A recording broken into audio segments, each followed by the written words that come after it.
Oh, say, can you see the light? What's a probably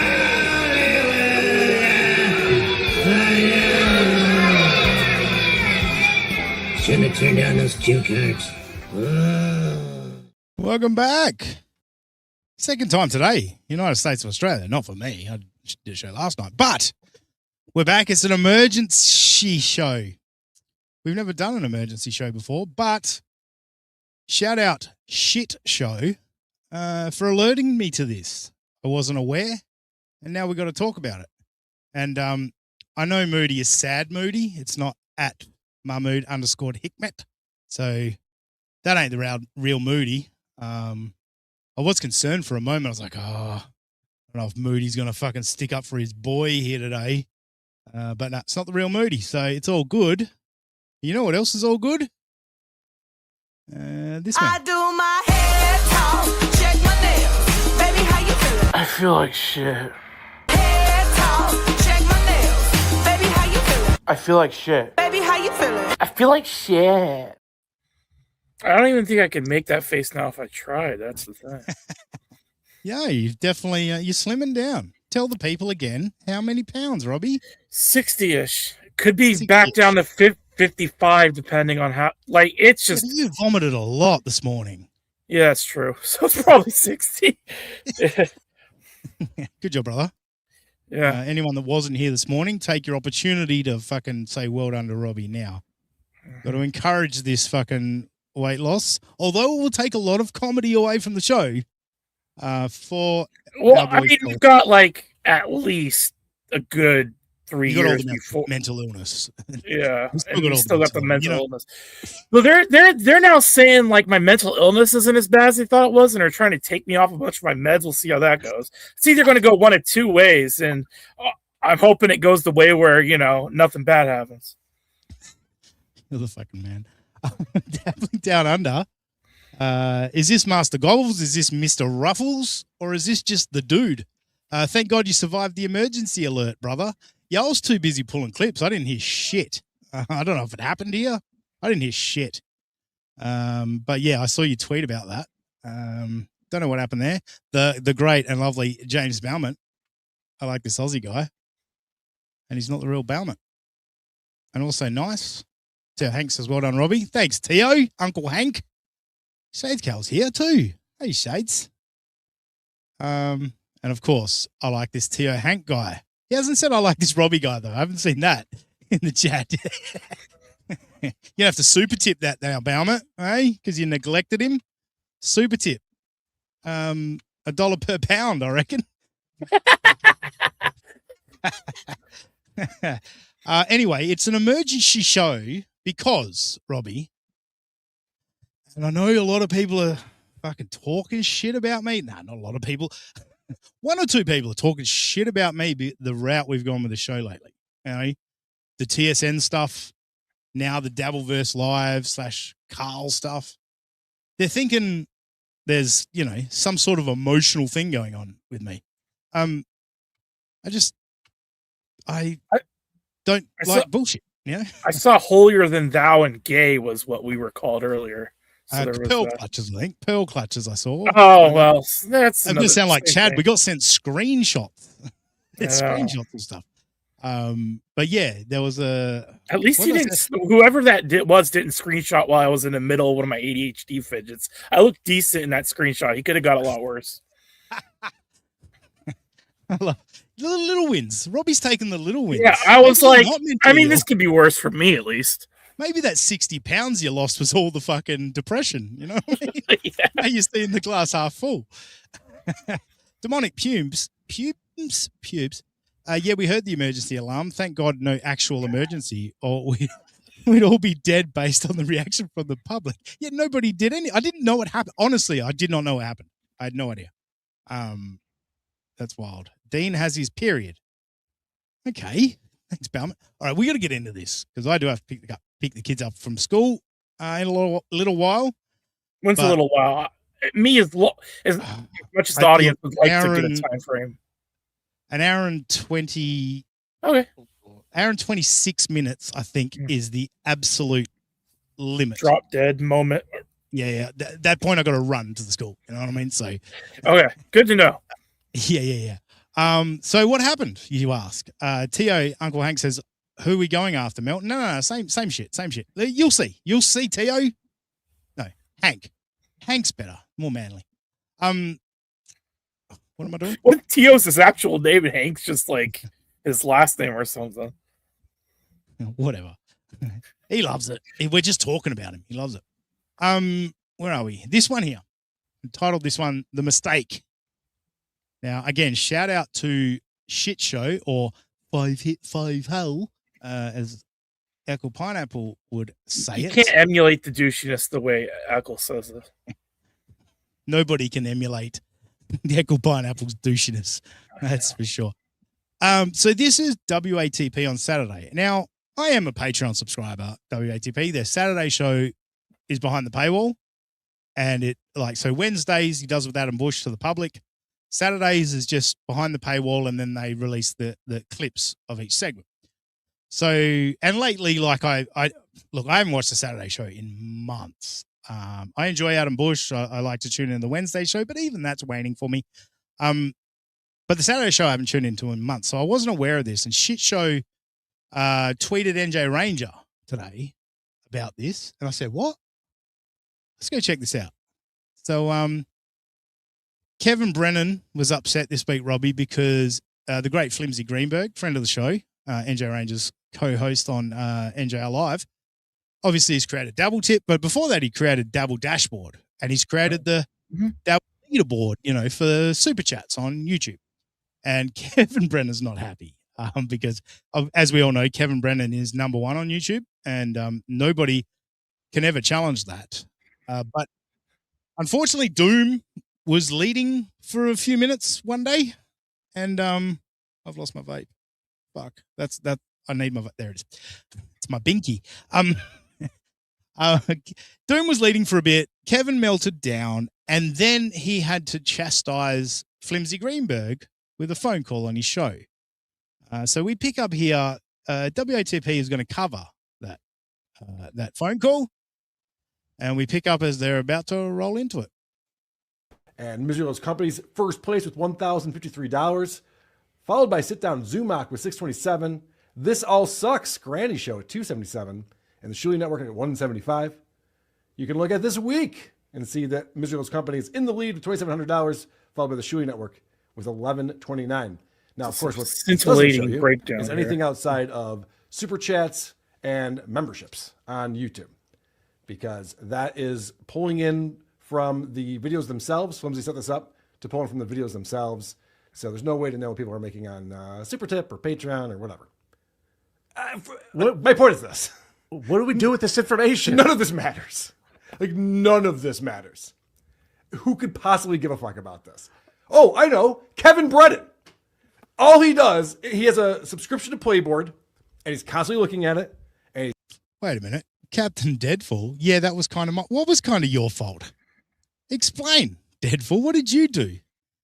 Did you start the whole John's neglected cat thing with the numbers? Was that you? That's funny, Deadfall. You are such a puppet master. You can't. Next thing you'll have us fucking doing something wild for money. He just has that power, Deadfall. I respect it. he's constantly telling us how he's number one in comedy podcasts, making the most money. He's constantly sticking it to us with all the money he's making. So this comes out, and Flimsy Greenberg's like, Kevin's going to love this. Look, it shows he's first place. He loves being number one. That's his whole thing.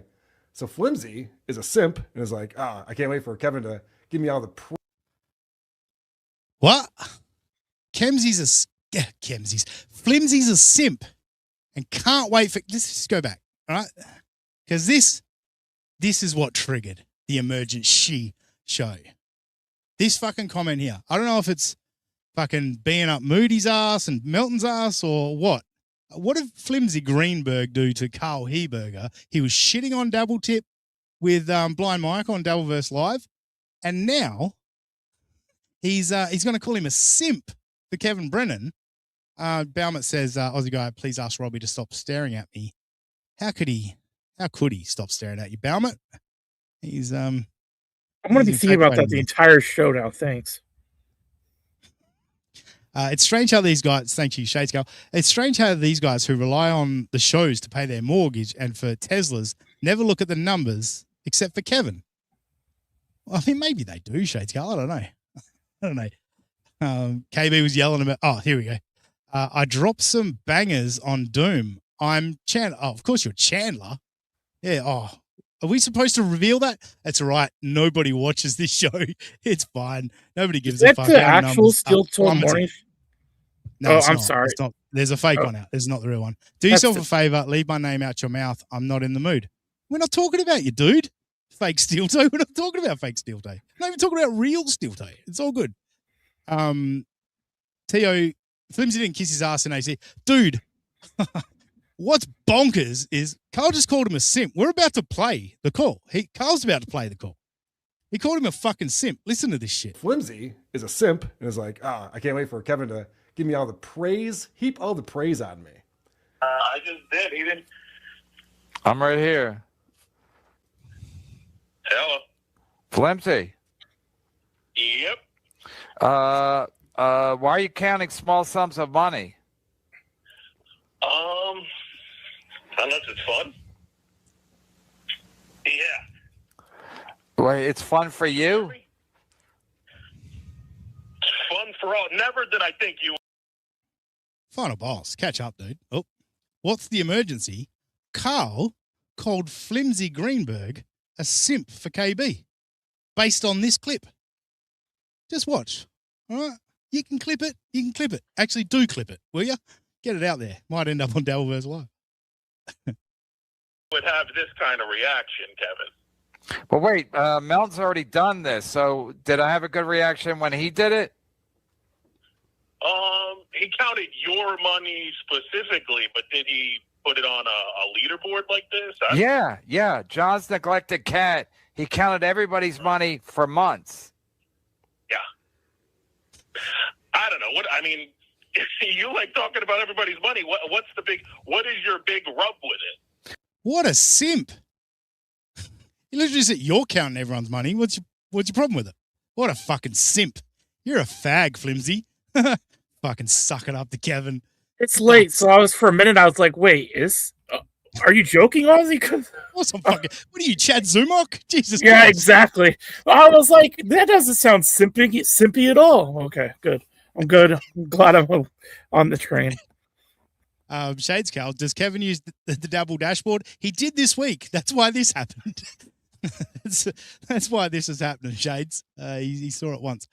Jeremy Hopkins. Is that the old wide receiver for the Texans? I thought that was DeAndre Hopkins. DeAndre, yeah, you're right. It was close. It sounds right. Jeremy Hopkins sounds right. It felt right, yeah. John's neglected cat is Melton. Huh? No, it's not Melton. Yeah, that's a couple of years ago. Who was John's neglected cat? I think we knew who they were, who that was. Wasn't it? Brian Alali 8748. Later on, he caved. Well, that's fine. I didn't clip that. Again, I did not talk. I never spoke about anybody's money until Melton and the pedophile network started. Yeah. So you know on iPhones, the camera thing kind of bulges off of the camera or off of the back. Mm-hmm. It looks like his camera part is about to fall off the phone. See that? Watch when it. Let's see if we can do some slow motion here. Well, no, when it's at regular speed, it's flapping on the corner of the phone. Go back to where we were. We'll keep an eye on it, folks. See if Robbie's right. It's just bothering my ADHD. Sorry. No, it's good. Started covering it. Oh, they drew first blood. I forgot. Yes. So Kevin talks about everyone else's money every episode, but it's only because Patrick Melton talked about his money 3 years ago, and the Shuli Network teased Kevin about money. His hands are tied. A couple of years ago. Oh. And I like that he goes, Flimsy's like, I didn't think you'd have a problem with it. He's like, don't you remember the last time I had an immature meltdown? Don't you know I'm an immature idiot who freaks out about everything? Where's Flimsy the simp here, Carl? Just if you could just clear that up for us. I'd love to see the simping. Kevin doesn't even know why he's mad. on this. This is a wild exchange. Have you seen this yet, Vinny? No, not even a second of it. I'm enthralled, It's great. actually. Kevin has no idea what he's upset about. He just knows he's upset. And once I found Playboard, I'm like, oh, I don't have to guess. By the way, I do want to agree with Carl, Vinny. What? I might just be hallucinating, as James Baumer said. You might. Or T.O. Hanks says, lens cover falling off? Maybe that. It sure did look like it earlier in the thing, but it's Piss Wife says, don't some filters cause that? That's probably what it could. Pretty sure my green screen causes that. James Robbie's Baumer. starving. He's starting to leave. Well, that's a funny comment. That's that's actually, what I will say here, I agree with Carl, Vinny, producer Chris. Kevin's out of his fucking mind with this. This is insanity that he's yelling at Flimsy Greenberg over this fucking leaderboard, but it's entertaining. About what people are making. And again, the leaderboard Now you don't have to pay for it. Now you still don't have to guess, and you don't have to pay for it anymore. No, I want. Hey, Flimsy, stop simping for KB. This is fucking Jesus. I'm embarrassed for you, Flimsy. The way you fucking simp just then. More. All my dashboard does is it puts a Dabbleverse filter on Playboard, and it makes it free. What's the big deal? Okay, well, Flimsy's tone was just a little bit too soft for me there. It sounded very simpy. The way he was fucking yelling at Kevin then. Jesus Christ. Shades Cal, Kevin has absolutely no right, nor does he make enough money to talk to anybody the way that he is, especially Flimsy. And like, because we all fucking know KB will never use Super Tip because Melton. Flimsy's your guy, KB. Like, this is some serious fucking, I don't even want to get into KB, but this whole thing is fucking insane. You would prefer to give 30, sometimes 50%, 30% to Google, sometimes 50% to Google and Apple, whatever it is, over 50%. You would rather do that than fucking jump on with Flimsy and help him build Dabble Tip and be like the fucking kingpin of Dabble. You're a fucking idiot. But anyway, we're not here for fucking Kevin. We're not here to shit on Kevin, even though he's insane. Brian Alali, I said that before, didn't I? Kevin starts raving. Flimsy should have told him to F off. I don't agree with that. That doesn't achieve anything. That's an emotional reaction. It's let's get the point across. Get the point across. Tug said, Aussie is hungry too. He's eating his mic. I have to. I fucking have to. All right. It's just anyway. I don't have to, but I will. Emergenshe Show, Carl used the word simp instead of calling him a KB ball washer. Dang, I know you're a smart dude. You think I'm just doing this just because of this clip? You think that's all I got, Dang? You think that's all I got? No. Let's fucking get rolling. Oh, hello. We've got a David Chandler here as well. Yeah, KB confused me sometimes. If he cares about money, Dabble Tips is way better than Super Chats. Also, Super Tip, David Chandler and Deadfall, since you're both here. That'd be great. Flimsy, I'm sorry. supertip.gg/USOA, Chandler and Deadfall. Did you think Kevin's going to be rational about this? Just give up and stop explaining yourself. Right. Like, where do you think you're going with this? Kevin's going to be like, yeah, you're right. Why am I freaking out? I'm being silly. I overreacted. Yeah. What was I thinking? I got my face, Flimsy. Have a great day, buddy. Yeah. Talk to you soon. I owe you one. If I pay on Playboard, I get unlimited access. Oh, you get unlimited access to what do you mean? I don't charge for my dashboard. It's unlimited access. What are you talking about? I get access to what you're providing. I forgot. Who was it? David, Brian O'Lally? Like that there from Flimsy is the fuck off, Kevin. He's like, what are you talking about? Like, that's what I do when we're watching a clip. What are you talking about? Like, you're fucking, verklempt, I think is the word I'm looking for. It's just, but it's smart to not just flip out and just go, fuck you, fuck off. Like Flimsy's explaining it, but he's being stern with it. I don't get anything more than what you're providing. Sure, yeah, of course. So that's why he's not taking Playboard away from you, Kevin. No, it's wild. And like Flimsy's trying to figure out I don't understand what you could possibly be upset about. I'm taking that data and putting it in this dashboard for Devilverse shows. What else do I get? Do I get a toy? What are you angry about? I think Kevin's trying to figure out what he's angry about as he goes along with this discussion. In real time. Yeah. Go to Playboard, but now for people who don't want to pay for it, and Nobody has to pay for it. I pay. Fuck. Kevin did frustrate me with this. It's like, let the man talk. You're out of your mind. NJ Ranger, it's $1.99. Jump on if you want, dude. If you're around. And again, listen. Here's the thing. Yeah, Jesus.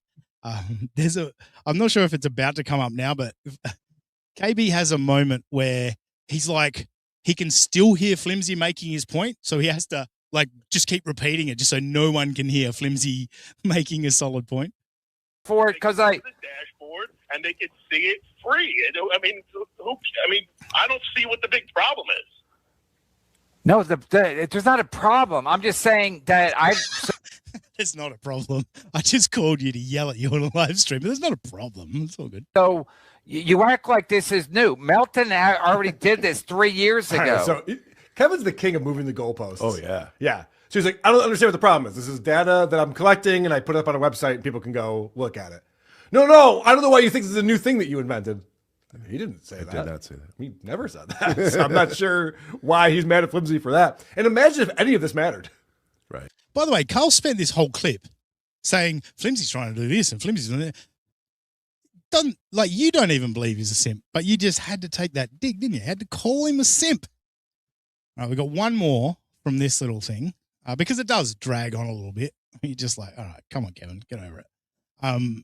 But just one more little bit because Carl had one more little piece of fucking, not that one, advice for Flimsy, or, theories on what Flimsy should have done in this moment. And this is their daily. Would that make you feel like you're a success, Kevin? Yeah, would you lower your voice? if we put on there Kevin Brennan's number one. Oh, don't need a camera, NJ. Just need your fucking voice and brain, dog. But no, you're good. You're good. Oh, muted it. Will you be happy then? Number one son. Will that make it everything okay? Fucking baby. I swear to God, like, Phil should just be like, all right, give the baby his bottle. Here you go, Kevin. I'll put up there, Kevin's the best ever. You win. Fuck. Because who gets... All right, so we'll end that there. All right? So Flimsy's a simp, and he should have just said, yeah, Jesus fucking Christ, Kevin, you're a baby. Fucking get over it. All right, here we go. I'm going to call my boy Flimsy a simp. Let's talk simping. Simping ain't easy.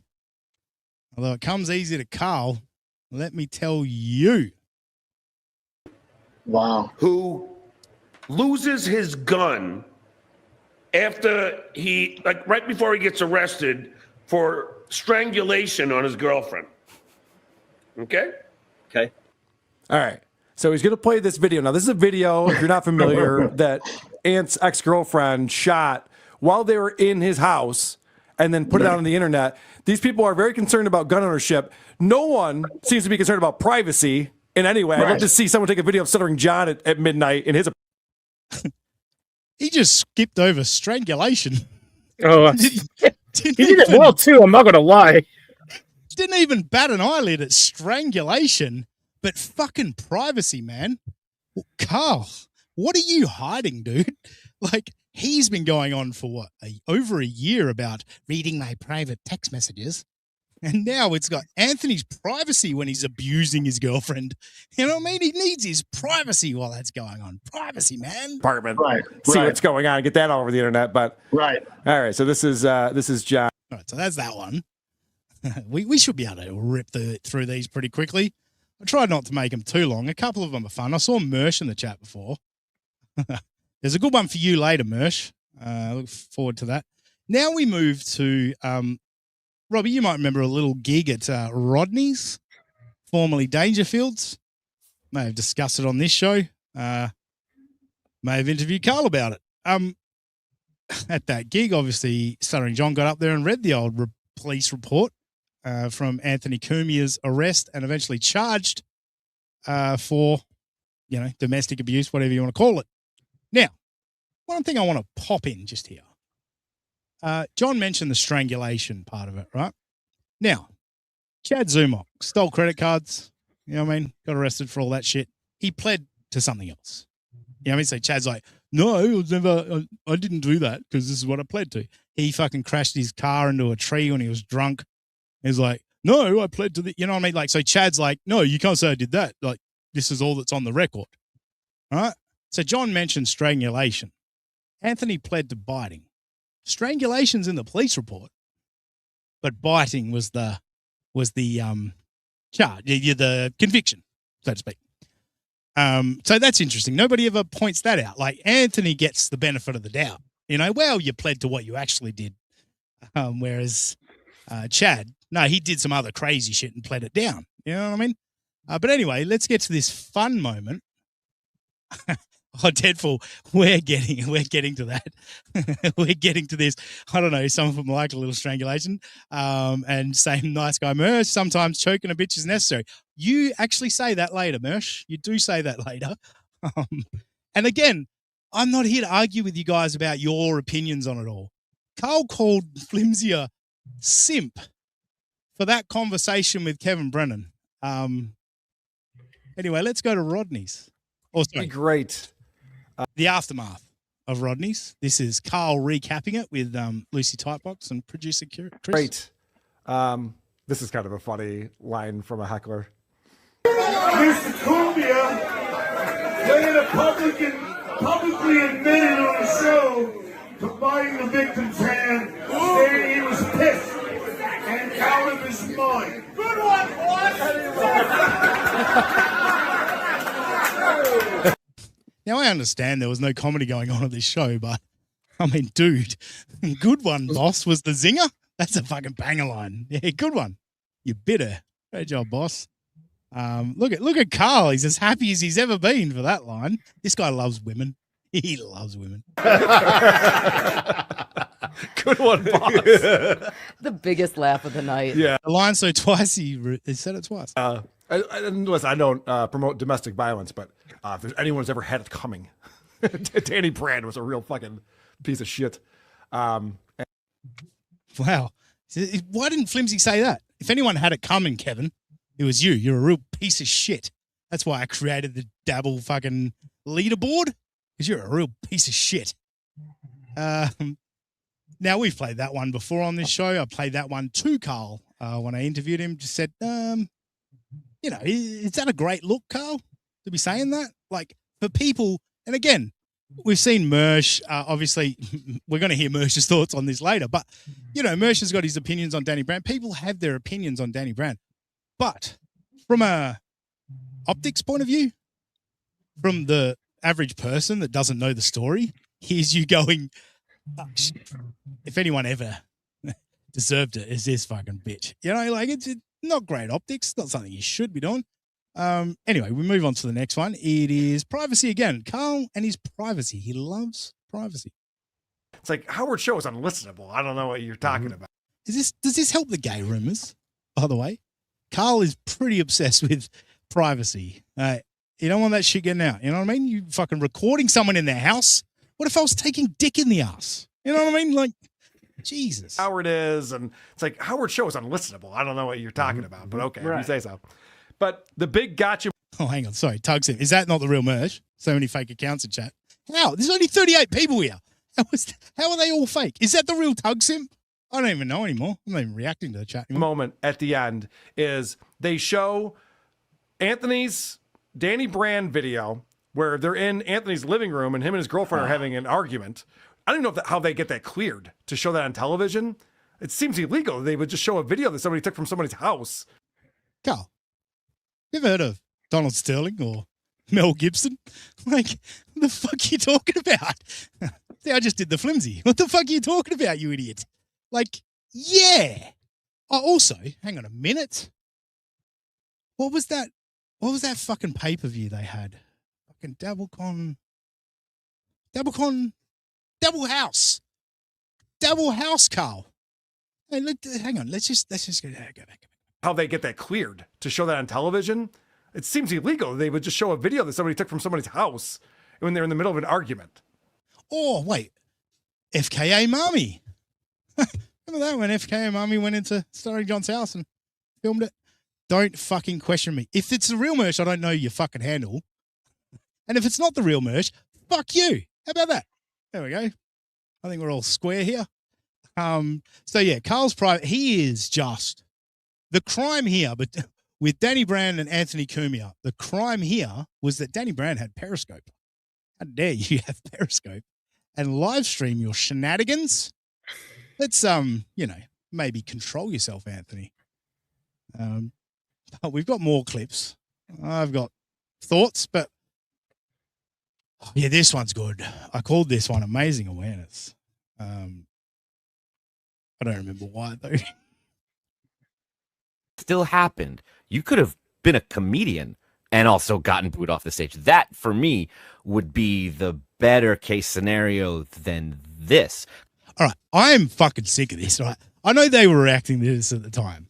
What Stuttering John did was fucking hilarious at Rodney's, because you've got no idea how many clips I've got of Carl just condoning domestic violence. Like, John did that.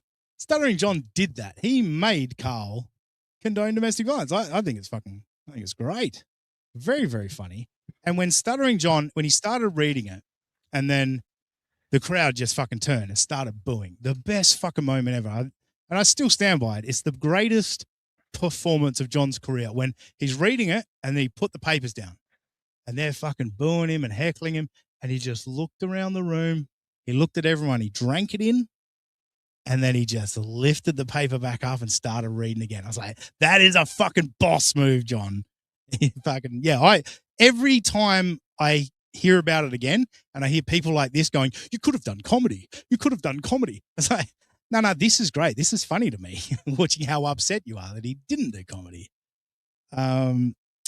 Starlin, that would mean Mersh is live on Rumble and in your chat at the same time. Definitely possible. Starlin, do you think I know when Mersh is live? But if he is, make it. Snipe me, Mersh. If it is Mersh, snipe me.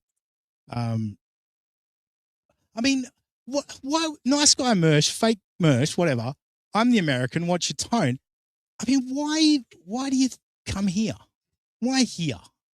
You know, there's obviously other people you control. Why troll me? Because if you believe in these crimes. Oh, hello. Great way to perform at a comedy show. It wasn't a comedy show, though, was it? It was a little fucking gathering for Cumia and his boys to goof on her, dude. And you can tell me all you like, we could have won over that crowd. They gave him less than 25 seconds.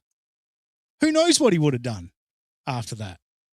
You know what I mean? Who knows? He might have read 2 pages and then gone, fuck it, I'm going to do jokes. Didn't give him a chance, did you? Didn't let it breathe, didn't let it happen, you know? But anyway, Scarlett, is this the young Scarlett that I probably shouldn't be bringing up the chats people criticize for? I wouldn't be shocked if Carl gets exposed for beating his wife within the next few. Dude, I've said it multiple times. We get a welfare check on Jenny Jingles just with his fucking rhetoric sometimes. It's pretty wild. In this police report, then there are victims whose names you are using and weaponizing to hurt someone and to get an own on your supposed enemies, and that's fucked up. Oh yeah, no, I'm sure he really cares about Danny Brand. Yeah, how do you really care about April Imholt, Carl? Do you really care about Kayla Ricotta? Or is it just something you leverage against someone you're going up against? Yeah. Cool. Tell when he was reading this that was his major concern. It wasn't just about trying to embarrass the guy who makes fun of him on the internet. No, that's why he was crying when he left the stage. It was sympathy. Poor Danny, the victim in all of this. If he had gone up, and I hear all these people making this argument about what was John going to do? How could he have possibly won the crowd over? And I do think there was a lot of enthusiasm for him to see him tell jokes and to do his act. But let's say he went up. Wait, and again, they all say this. No, we were gonna enjoy the show. We were gonna love it. The show that you've lampooned for 5 years said there's not a humorous joke in any of it. You wreck all of the jokes and say they're garbage. There's not a funny one amongst it. But you were going to a fucking concert where you're going to a Ween concert. You're going to sing along. Was that the bit? Yeah. He wasn't winning you over. You wanted him to be your dancing monkey. Like, is this a real Ava? I'm even questioning everyone now. This is a masterclass in self-delusion of the. No, I think it's a real Ava. you want the link over? Do you want to come fucking join us for this? I'll send it to you anyway, even if you don't want it. Thank you, Shmuel Buckman. Fuck, you're lucky, Shmuel, that this shit popped up. I was going to wreck you today, but thank you for the $1.99. Good day, ladies. Shmuel had multiple streams today, and I was like, I got to fucking beat that. I got to do 2 streams as well, just so Shmuel doesn't get one up on me. I don't want him taking all the clout. Am I right, Shmuel? You fucking clout goblin. I'm just talking shit. Well, you know what? Arv's going to be way down. Way down. Oh, there she is. There you go. Just anyone that's already pissed off of what we're doing, I want to piss them off more. Sending Arva the link. Shmuel, don't make it sexual. All right. All right. Let's get back to this. Let's say he went up, did his act, and got booed off the stage just like this. He can at least make an argument that, hey, I was in a no-win situation. I went up there, I did my best, and these people just didn't want to like me. Yeah, I did my job. That's what I was hired to do. Right. Yeah. Because then you could at least say, like, yeah, I guess they're just going to boo you no matter what. But now we'll never know. Now all we know is that. Because why? Again, 25 seconds of what was supposed to be an hour. 25 seconds. Well, we knew what he was doing. Okay. Don't want to give it more than 25 seconds? You guys were ready to pounce. Fuck off with this bullshit. John took the laziest path possible. Yes. Got booed off the stage. What, he did Dabbleverse Live? Huh? Just called Doomspayer and said, do the show for us? Got him. Got him. All right. Next. Oh, here we go. If you're the real Mersh, which you're not, unless you are, I couldn't believe Carl did this. And I want everyone, I know it's a little box, but it's the top there. Adam Bush, the top box on the right. Listen to the words, but focus on Adam Bush's face. When Carl does this is great. The fact that I was sticking up for Anthony Cumia in this domestic violence case by saying that while domestic violence is always a bad thing and you should never hit a woman or physically abuse a woman, Danny Brand was asking for it. I mean, I don't know how many times this dude has said that. I want to say never okay. I don't give a fuck. All right, if she's trying to kill you, get her off you. You know, like self-defense, sure. If you're saving your own life, great. Other than that, no excuse, but sure, Carl. Tell them they deserved it, but this is even better. He gets Mersh involved now, and remember,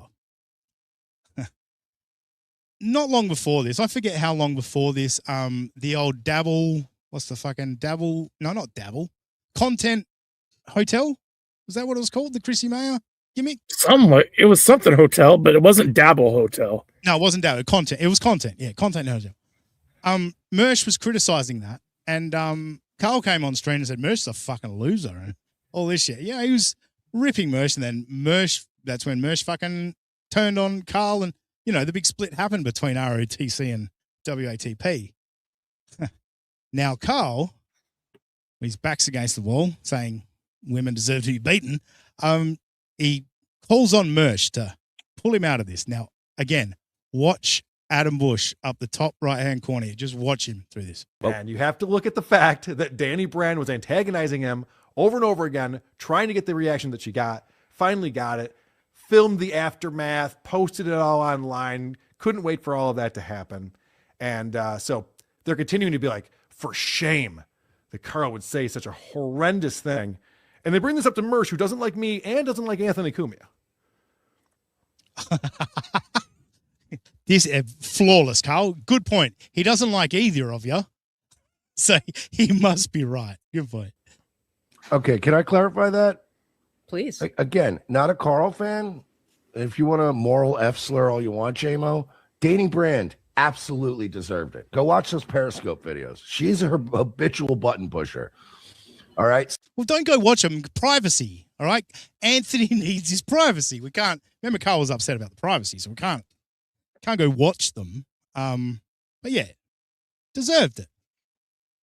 Some people stop being victims and start to veer into deserve it territory, like Scarlett Hampton, who's back with Ralph today. So it's like any. See Adam Bush here. Watch, hang on, watch him. So he's over. He comes over here, right, and he says, "Let's go." Watch Adam here.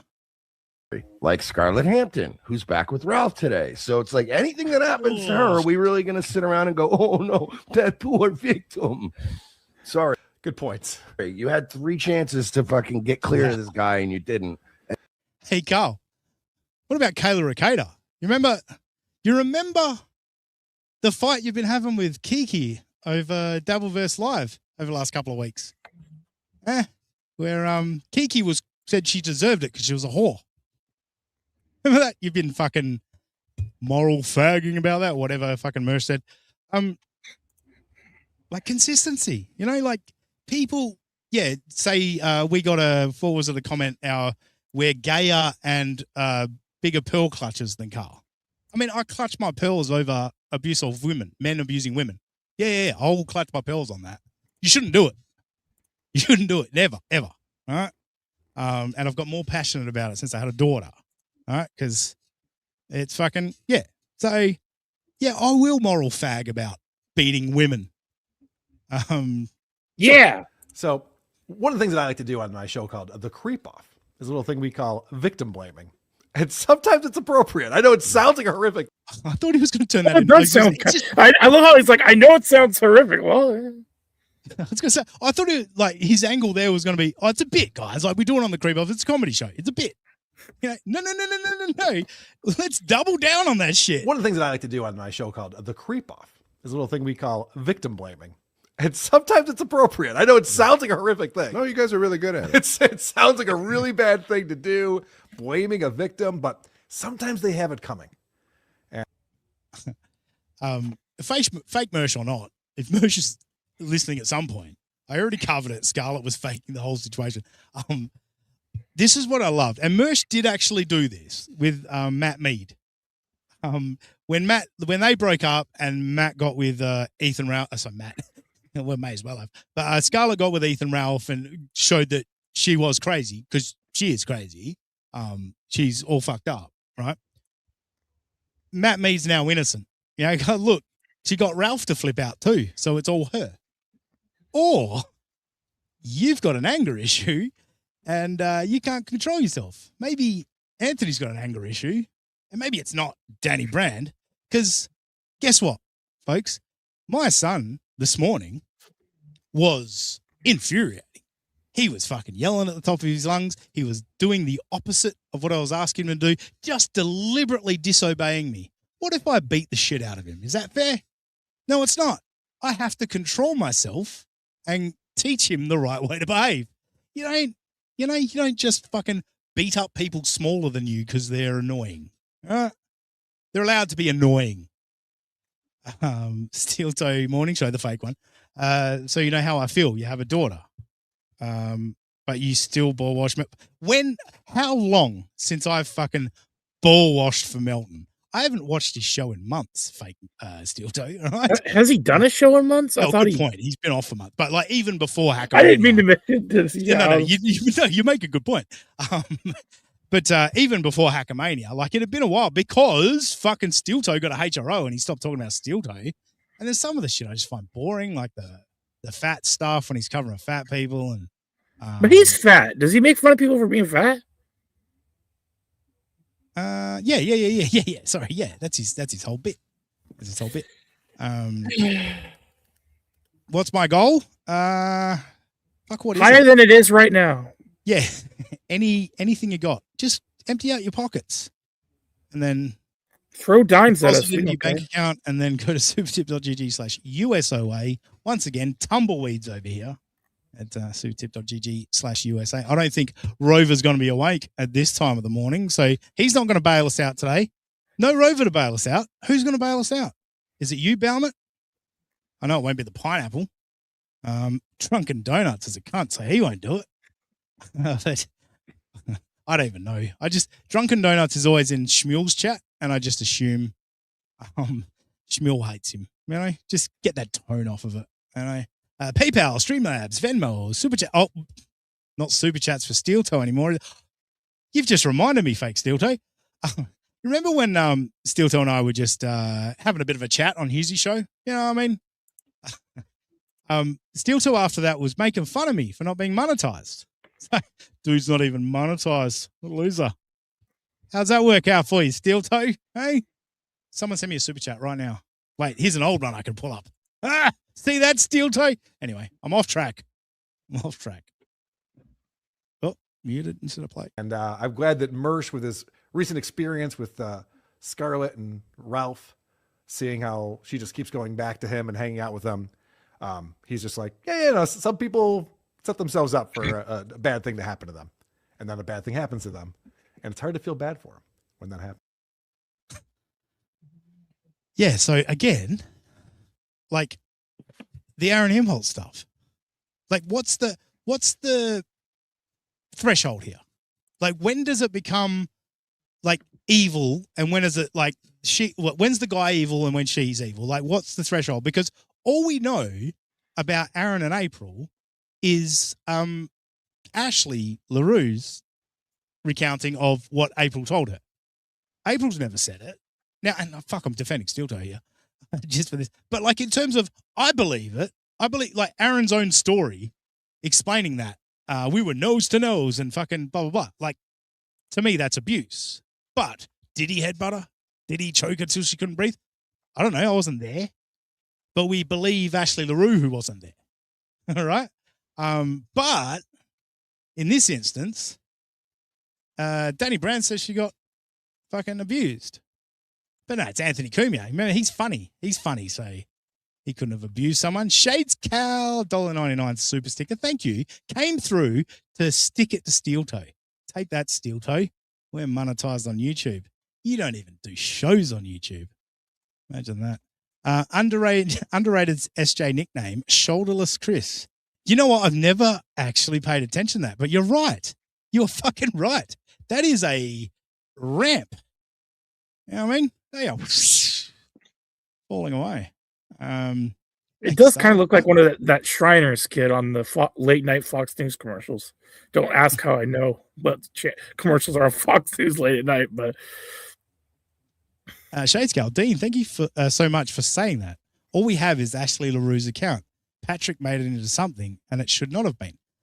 Yeah, look. Again, we have never heard it from April. Like I believe it again because of Aaron's account, his own account, and I do have the clip there somewhere. But he explains we were nose to nose. We were fighting. We were nose to nose. That's not okay. That's not okay.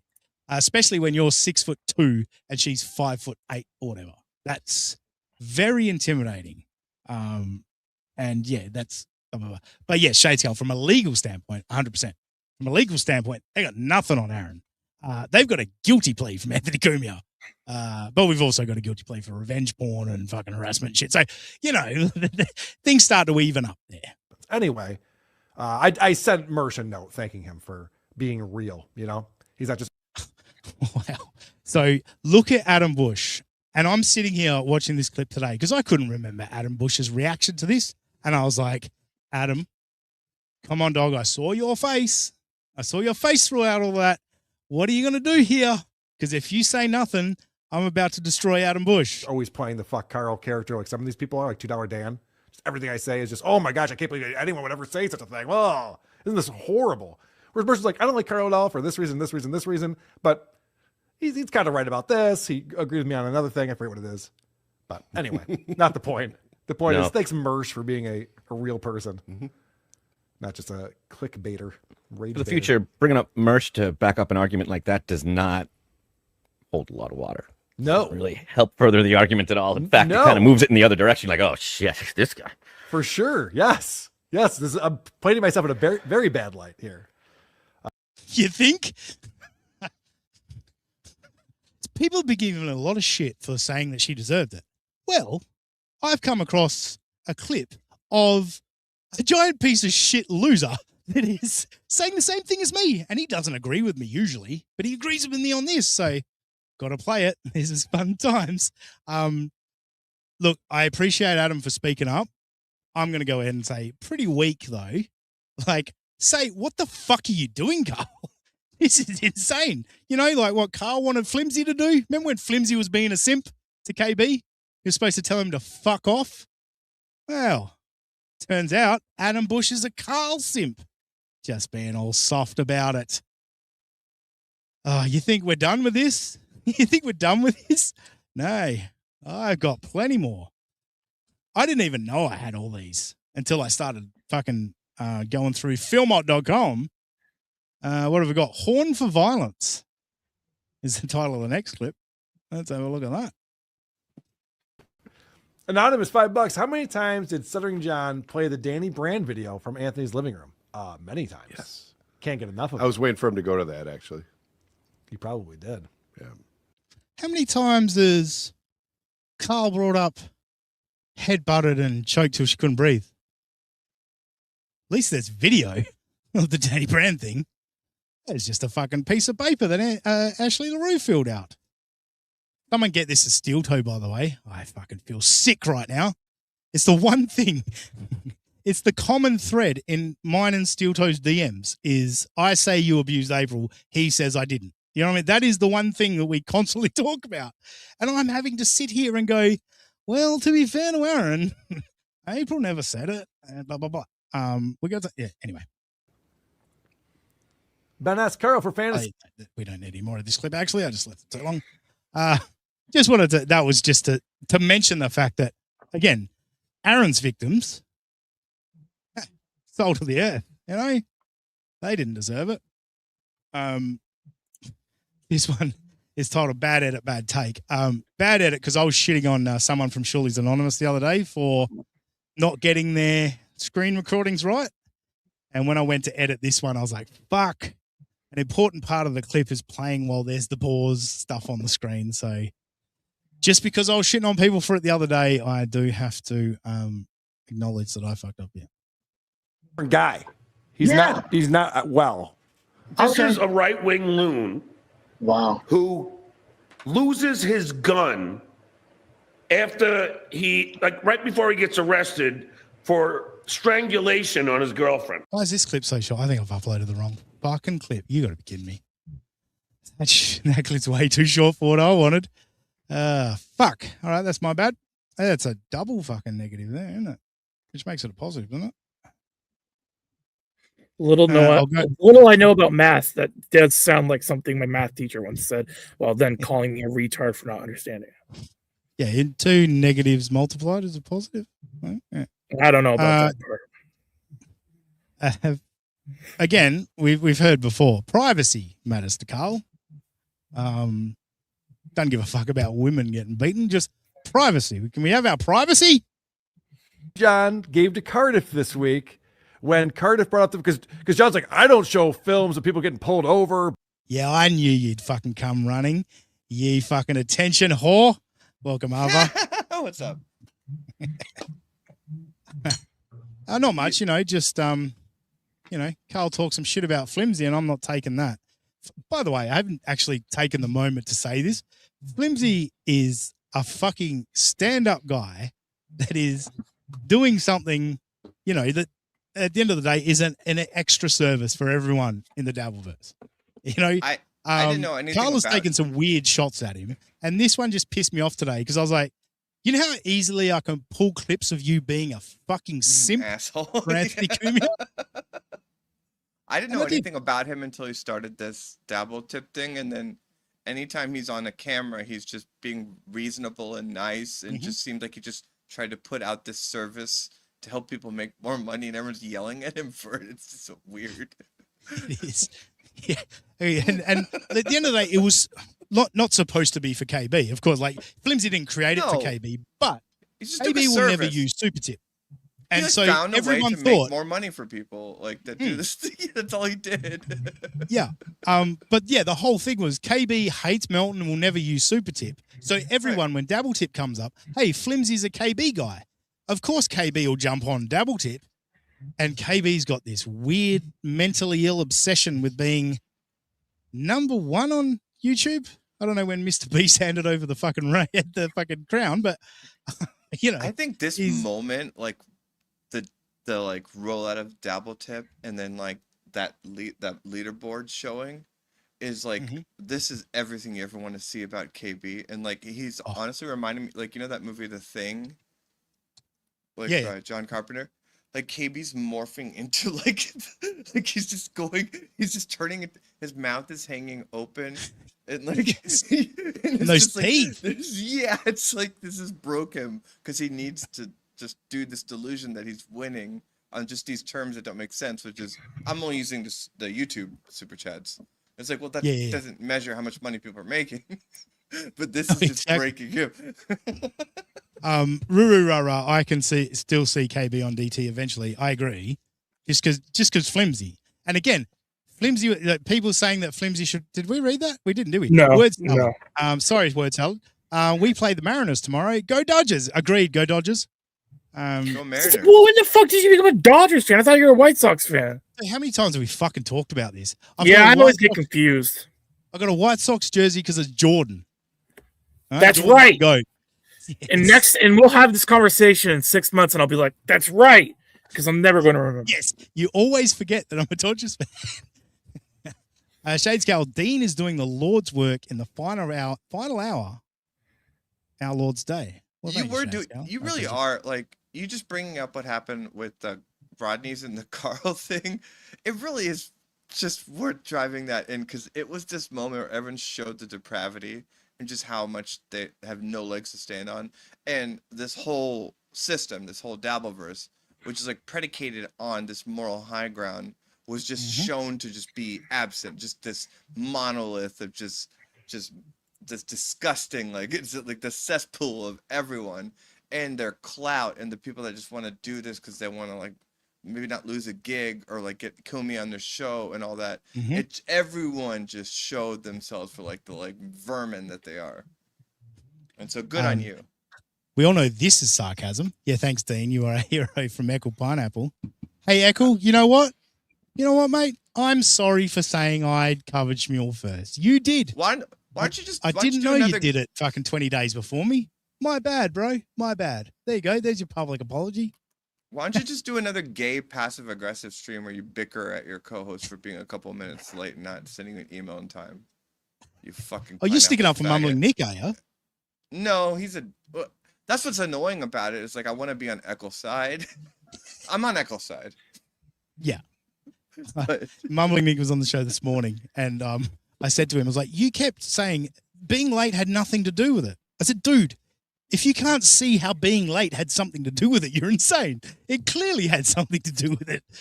So, yeah, I'm definitely on Eccles' side on that one. We're seeing this like aspect of Mumbling Nick's personality kind of come out in the last few months, where he really actually has no ability to take responsibility when he makes a mistake. And like, it's like, you know who like Sam Harris is, the author? No. Oh, never mind. Okay. Well, it's that every time there's a problem or somebody offended someone, they're just like, oh, there's a miscommunication. Oh, that's not what was going on. But Nick just keeps pissing all these people off, but just like putting it on like this idea that, oh, no, there's some confusion here. It's like, no, you pissed somebody off. Probo 84. Robbie's a co-host. I'm not getting rid of him. What are you talking about? Fuck. Honestly, like, and you know, so many people like, oh, the Aussie guy's fucking downfall was, you know, fucking teaming up with Ava, quote unquote. Like, people say that. I've definitely had it said to me. But like, so many people don't listen to Ava. Like, they get fed the clips from Stuttering John's show where Ava's saying, "Fuck all these cunts," fuck, you know, and fuck, what's going on there? Yeah, I mean, it's what I was saying earlier when like we dispelled that whole thing with the Rodney's bit, which was like we coordinated that, me and John, and it's like we showed everyone for who they are, and so they're triggered by me because I just like am turning off the game and just like was reflecting it back when I used to go on with John, and that's a fact, Jack. And yeah, Chile 832. Most of Ava's haters are TSN fans, or just people that have bought the nonsense, you know. And look, I understand Ava's had some moments where it's like, I can't defend that, you know. I mean, I won't try. But I've spent plenty of time talking to Ava, and she makes a lot of great points and makes sense. So how about you just like give it a chance? We're shitting on Carl today, all right? Just back off Ava for a minute, you know? Yeah, back off Ava for a minute. Also, this is a good one from Girl Farming. Pakistan called they don't want Ava back. That's a pretty savage shot. Yeah. They got shit in the streets, don't they? No. It's No? nice. It matters. I'm from the nice place. It's right next door to India. Come on. Well, that's the nice part of it. It's also next to Afghanistan. I don't know that part. True. I'm not going to defend that. You got terrorism one side and poverty the other. The great country of India, more millionaires per capita and more people below the poverty line per capita. I think it's more billionaires per capita. Maybe. Yeah. More people below the poverty line. It's either that or they have the most billionaires. One of the two. I heard some stupid. I think it's millionaires. I think it's billionaires. I don't know. There's a billion people. There's that. It's bad. It's bad there. I know. It would only I know cost, enough like, about India because of cricket. I know about cricket because of my dad. I like when I was growing up, and I used to when I was 11 years old, I would steal my parents' car and drive around and pick my friends up. But my dad would be up watching cricket, and so I'd have to wait for Wasim Akram, Waqar Yunus, the fucking greats of Pakistan cricket. I'll talk to your dad about cricket. Oh shit! Did you just bust up Wasim Akram and Imran Khan? Imran Khan, yep. Yeah. Fucking Joe now, isn't he? Yeah. Another liberal leader from a Muslim country that the United States put in prison and took that presidency away from. I'm pretty sure the armed services of Pakistan is who put him in prison, but that's right, because let's they're not get into a debate about they're just an extension of the CIA. So you are right, Rob. Come on, focus. And also, liberals. That's a liberal use of the word liberal for Imran Khan. So I got excited. Imran Khan about was like cricket, fucking now it's out Princess of control. Diana. He was like a playboy. Come on.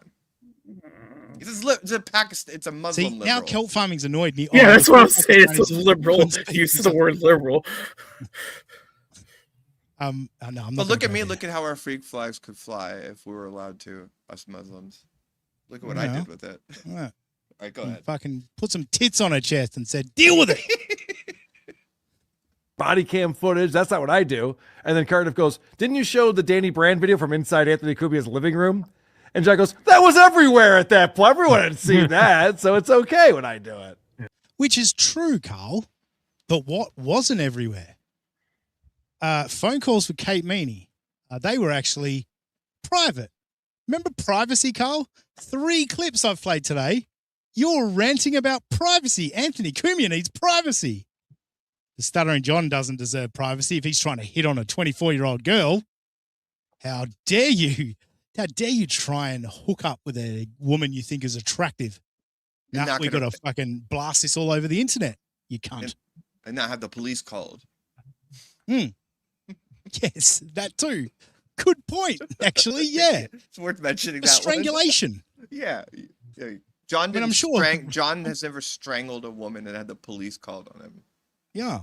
And I don't know if you caught my take earlier, but they like to brush aside the strangulation because of what Anthony pled to, but they don't brush it aside for Chad Zumach.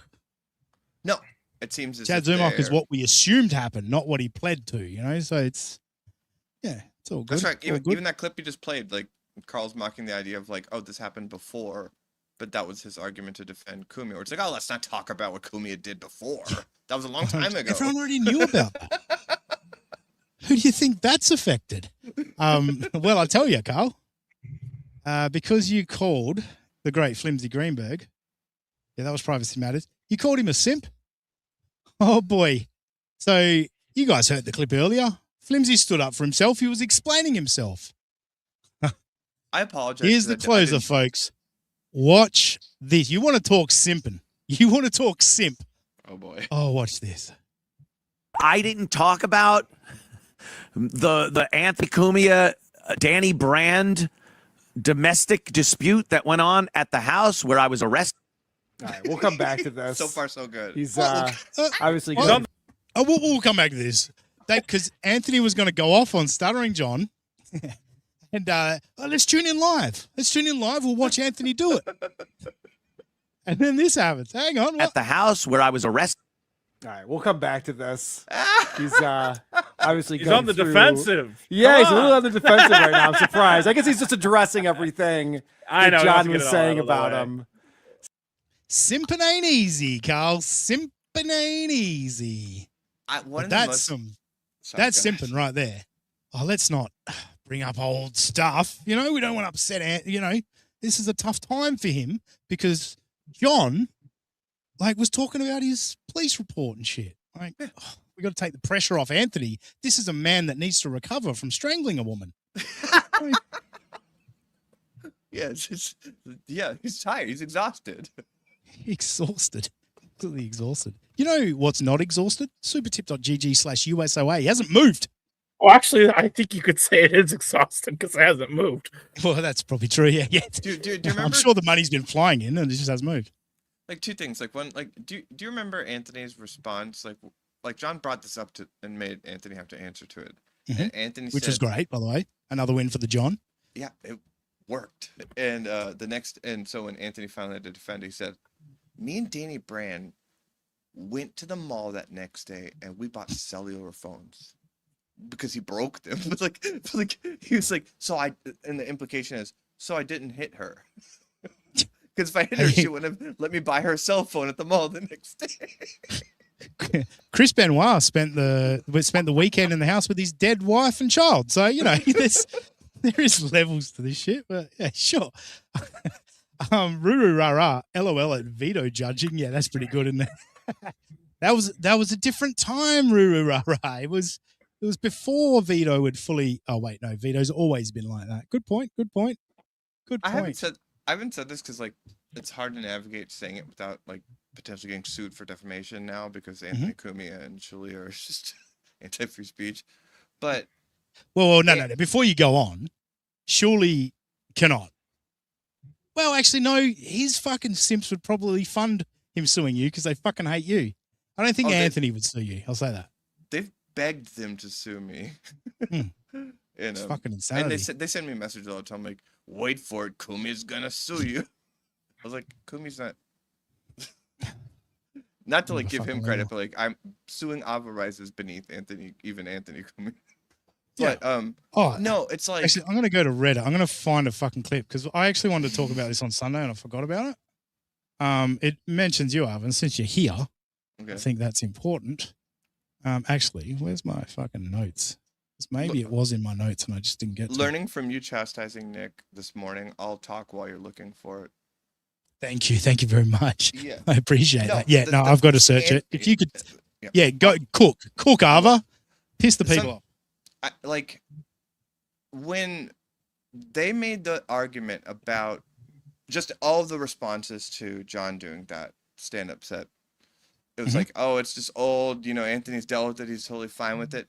Anthony, when I was on BYB last week, directly stated that the reason that he's threatening to sue John for defamation is because he just wants him to stop saying that stuff. And it's like, if he is going as far as threatening to sue him for defamation, that means what John was doing worked. It bothered him. And Anthony, you know what I mean? It's like, no, I agree. And a lot of because all things always doesn't bother. Anthony doesn't care. Everyone's and they're like, oh, Anthony said the cops were saying, oh, we love your show and everything when they were interrogating him outside. It's like, Anthony's lying. You know what I mean? Yeah. Anthony's upset by this. This is embarrassing for Anthony. He came here to embarrass John, but now everyone's talking about that time he choked abroad. It's bad. He doesn't like it. Great. Here we go. I found it. Oh no, that's not it. No, fuck. The title threw me off. Damn it. I don't have a second segment. I only have that one. Shit, How are you doing, Robbie? I'm doing well. How are you? Good. Did you disappeared early this morning and I was worried. Yeah. Are you feeling okay? The GLP-1, I take it on Saturday morning, so Sundays up until the late afternoon that time frame can be rough. It upsets my stomach for the first almost 48 hours. Does it actually make you vomit? Yeah, or Usually it's the drive heave situation, but it's bad enough that you got to go somewhere in case it actually does come out. I'd hate to lose a laptop over it because laptops are more. So you can actually feel like negative side effects from. I mean, POPs? that's the only real negative side effect. It's just nausea. And it goes away by like Monday. Panhandler. Thanks for the 5. Ava, thoughts on a pathetic round, no talent grifter who does nothing but beg, but never donates to any other show. Wow. I love you, Panhandler. Thanks for the $5. I got it. Fuck. Unfortunately. Oh no, that was this morning. I can't actually bring up proof. So no, carry on as you were, Panhandler. Other thoughts? Who's he talking about? Eckle Pineapple. Oh, I thought he was talking about you. No, they're beefing. Panhandler and Eckle are beefing at the moment. Are you guys still beefing, or are we good? I need to know. No, it was 24 hours. There's a bit of a misunderstanding. Okay. So I shouldn't have sent the he looks like Gino Bisconte who let himself go. No, Panhandler understand. You're just sticking up for your boy. Okay. No, Panhandler was annoyed at Eckle, and then he and I got it. I mean, he and I got into it over nothing. It was kind of a misunderstanding. You know what I mean? Like we weren't mad at each other. Robbie, how do you feel about that fight? Like, to me, it was like when it was first presented to me through Nick's lens, where he did a show about it, and then I saw Nick's side of it. But then, like, as it was going, like, Echo was saying, look, we do like one show a week. We cover like 5 of just, some of the best clips of the week. And you got this Papa Kill clip with you in it, and they have a Clown Town clip with you in it. And then I started seeing Echo's side of the situation.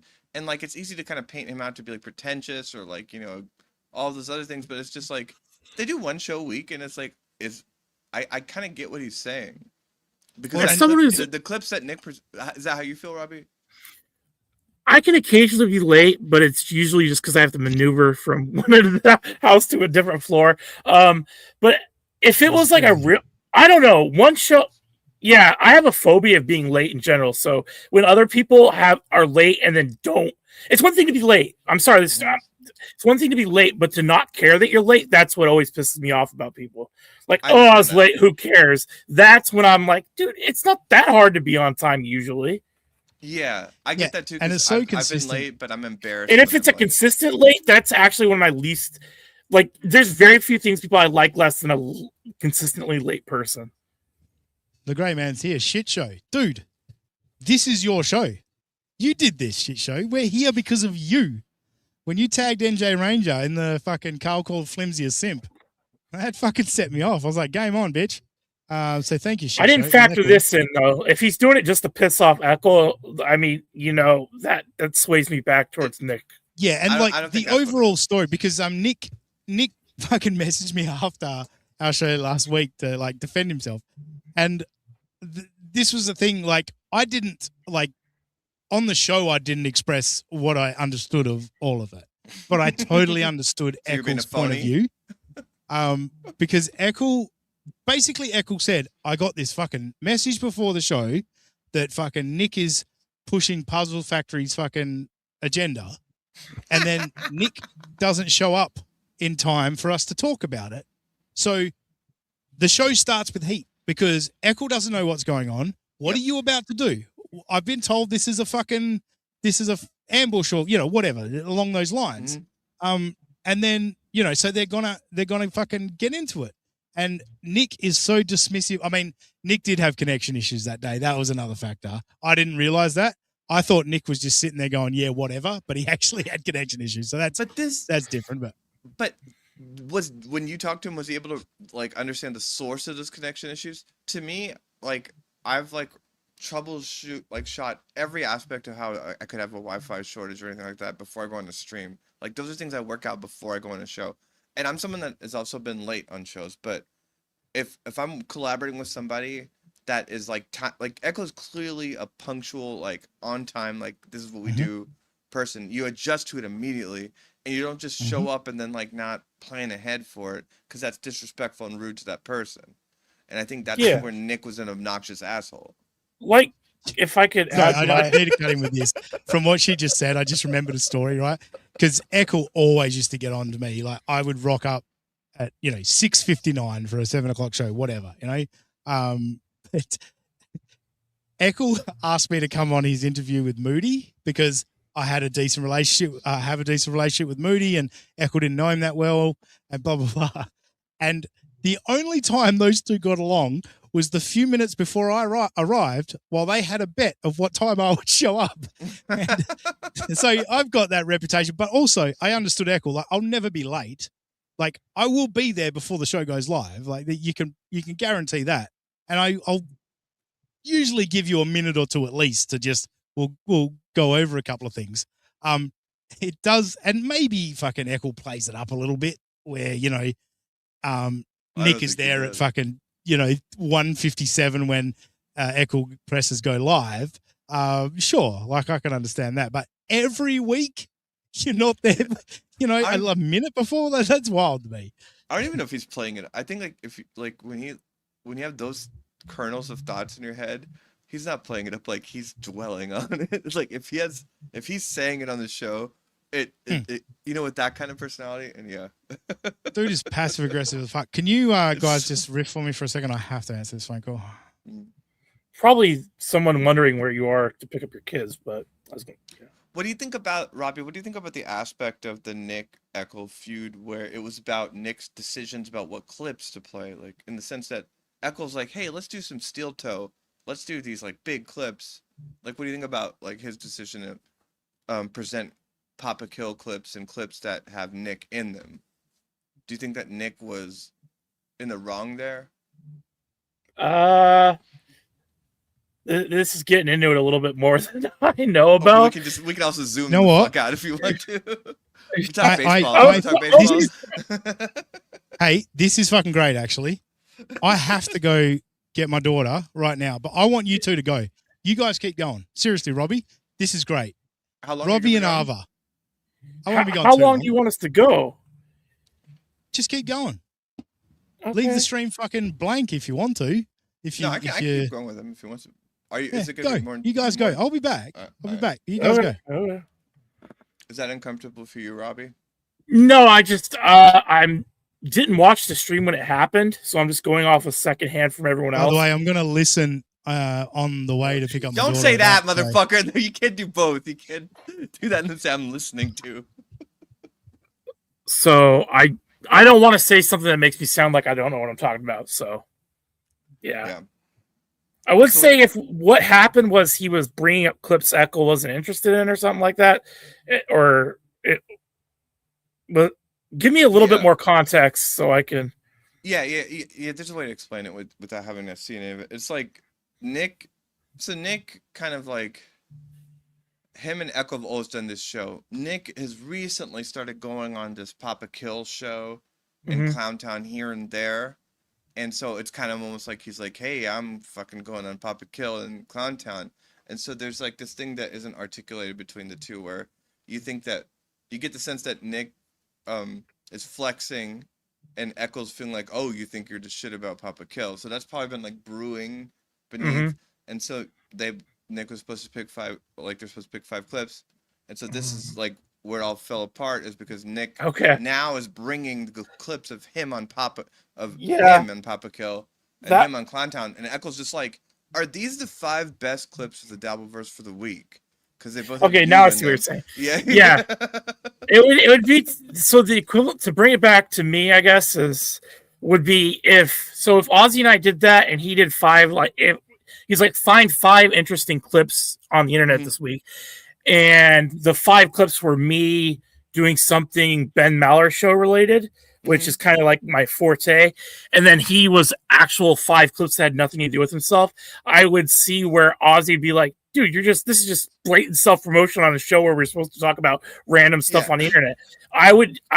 If I would be in Ozzy's shoes and that's true, I'd be like, what is Robbie doing? So I could see what Eckel's saying, like, Nick, we're supposed to be doing what's best in the Dabbleverse, not let's find 5 clips that had me look in the best light and I'll just put them, you know what I mean? So yeah, absolutely. No, I would take Eckel's side on that. And just to piggyback on that, the clips that Nick presented within that context are clips where Nick said something that got a laugh. So it was like Nick working the room. Yeah. Yeah, I could see where Echo would be very passive aggressive and pissy about that, and I don't really blame him. But at the same time, even though Nick seems to like me and is very nice to me, so I don't want to bash him too much. Well, don't worry about that. He'll be fine. What did you say that? What was? Did you say Ben something? You said you Ben Maller Show. It's What's that? so this podcast originally was like a fan podcast for that show. It's like it's on Fox Sports Radio. It's from 11 p.m. Pacific time to 3 a.m. so into the next day. And it's similar to Howard Stern in the sense that it's got its like regular topical sports monologue, and then they take calls, and the calls are almost people that would be whack pack type people who've been around for like there's guys that have called Ben for like 20 years now. So it's kind of a mix of a sports talk radio show and a variety show sort of situation. And so we would break down like what would happen the week of, and then we'd also have some of the more normal of the whack pack come on our podcast and we interview them. And we also would have like an episode where we interviewed Ben and stuff like that. So that was our show. And then we kind of transitioned to this over time. Was Aussie a part of that? Yeah, this was all originally Ozzy's idea. Ozzy and someone else, Queen Roxanne, who doesn't do this show anymore. She was kind of like in my boat where she didn't know much about the Dabbleverse. And when we pivoted, she was like, I'm good. So we're all still friendly. Roxanne's probably like one of my top 2 or 3 best friends, but she just was like, I'm super busy and I don't want time to learn. She didn't want to learn about the Dabbleverse. And I'm like, I'm super loyal to Ozzy. Like I wasn't even originally in the plans for Mallertown. I kind of invited myself on for a 1 segment thing and then it ballooned from there. So I feel like it would have been the biggest douche move for me, for not for her, but for me to be like, I just don't want to learn about it. So I'm just going to just not do it anymore. Were the Whack Packers that called into that show like they still like watch sports and like were up to date about sports? Yeah, those I would say there are some of his callers. I don't know how many sports they actually watch. Like because like one of the guys' names is Hollering James, and he's called that show for probably 15 years now, and he got evicted from his low-income housing about 10 years ago because of the reason he's called Hollering James. He gets really animated when he talks about the Vikings and would yell and yell and yell on air. And he would get all these complaints, and Ben got in trouble for it. They're like, the local news is like, why are you taking this man's call? You got him evicted. So now he's in a group home. And he also has sleeping issues. So like every other time he calls in, by the time he's on air, he's already snoring, and his snoring is so loud it makes the radio.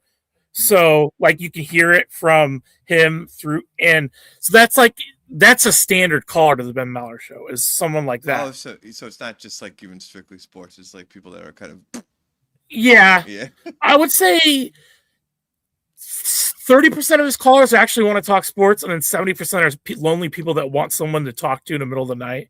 But that like are they're kind of wacky. Yeah. But no, well, they're supposed to technically talk about sports. Like but they recognize sports exist, but like once they're on the phone, it just becomes about their own weird shit. So, like for instance, the most famous caller of all time who passed away a few years ago, Jeannie in Medford.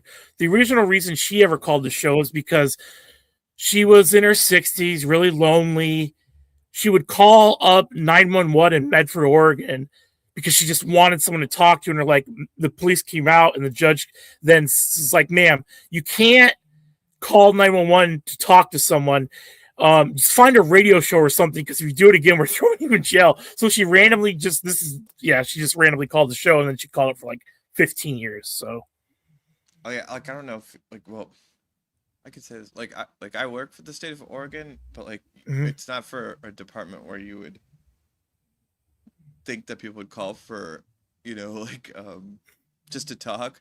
But there's so many people you have to like, or that happens every day. Yeah, no, that's happened. Like, when I worked at the YMCA for a couple. Go ahead. Yeah, when I worked at the YMCA for a couple of years, I'd be convinced sometimes that people are just calling us randomly because they just want to talk to a human being. So they get a lead on who will pick up the phone, and then exactly. Yeah. What do you do like what do you do when you're not on with Aussie? Are you doing any other podcasts, or is it just kind of you show up here and do this and then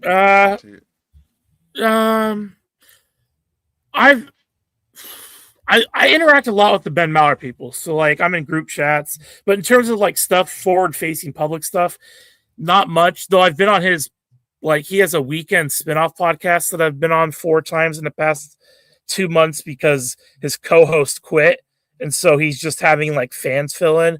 And knock on wood, hopefully that becomes something more because like his idea was to have someone else do, like a new person do it each week, and so many people flake on him that I've become like the reliever for a baseball term. As like if someone flakes on him, he calls me last minute and I jump on with him. And Ben so that's calls you? well, DMs me, but he so, so you kind of are potentially an option to be the new coach. I don't want to put words in stuff, but like we But that's DM something about that's kind life of stuff. floating. Yeah, but like I mean, we know each other on a personal level, so that's pretty cool. Yeah. Like when there was a fan meetup that he went to in Cincinnati, and when we were done with it, he's like he's a huge fan of this place called Buc-ee's. It's like a gas station that's chain across the US. And he's like, I heard one just opened up like an hour and a half away in the state over from Cincinnati. Cincinnati's in Ohio. This is in like Kentucky. Mm-hmm. And he's like, you want to go with me? So we jumped in his rental car and drove through the night to this tiny place. The Buc-ee's is huge, but a tiny town in Kentucky. And I think we got back to my hotel where he dropped me off at like 3 a.m. So that was pretty cool. That's awesome. Do we have Buc-ee's in Oregon? We do not. I think the closest one's in Arizona that just opened. We just. I wonder if they want to. I think they are trying to open one every certain amount of miles. Like there's a range, but Oregon's hard to open big businesses in, as we all know. They like to leave more than they like to open in the state. So I would be surprised if Buc-ee's opens in Oregon anytime soon. Did you say you live in Eastern Oregon or like? I would say where I live, but I've gotten. I had someone travel across the country looking for me one time. Not being specific, but just you know what I mean. Like either you're like just a broad. The middle. Okay, cool. Yeah. Do you ever go to? Well, I'm within driving distance of pretty much all the big cities within like 2 hours. If that makes it. Yeah. Okay, I get that. I'm the one place where it doesn't snow. Like the entire state can be snowed in, and I'm in the part that doesn't get snow. So, yeah. I just went to Bend for like a work conference, and you may have driven past my town then. Okay, right on. Yeah. On the way. Yeah, it reminded me of how crazy the rest of. I don't know. It's beautiful though. Like I went hiking for like with my manager for like. Every night after. It's an interesting town I live in because I would say 70% of the town is very conservative, the south side, and then the newer part of town and the part I live in is so blue that you wouldn't even realize unless you went to the south side that it's like technically a conservative town. So it's like the Tale of Two Cities, only it's not a big city, but it's odd. How do you assess that, like, at this point, like, just with your media consumption and the way that we can kind of be remote? Like, do you feel like where you actually live really matters about, like, whether it's blue or red? Because we spend so much time at home. I think the social media exacerbates the divisions.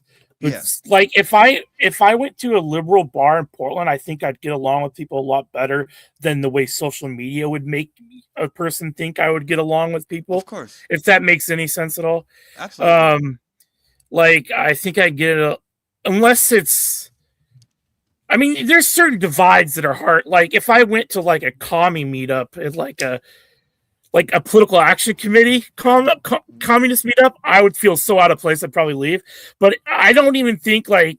I mean, I get along with NJ Ranger and he's pretty far left. So. Yeah, I would NJ Ranger's somebody I would totally hang out with and like have the exact same, like I consider him an online friend. Like I don't know much about him personally, but I remember he was a big Mamdami guy, and that might be one of my top 5 least favorite people in the United States, but I still like NJ Ranger a lot and DM him occasionally. So, and we do the show together, obviously. So like, but when you look on social media, you hear, oh, this person's a Mamdani fan or this person's a Trump fan, you would think that person, the way they portray that person means like you can't have a friend with them. You can't be a friend with them. Yeah, definitely people look at like that. For me, I don't like.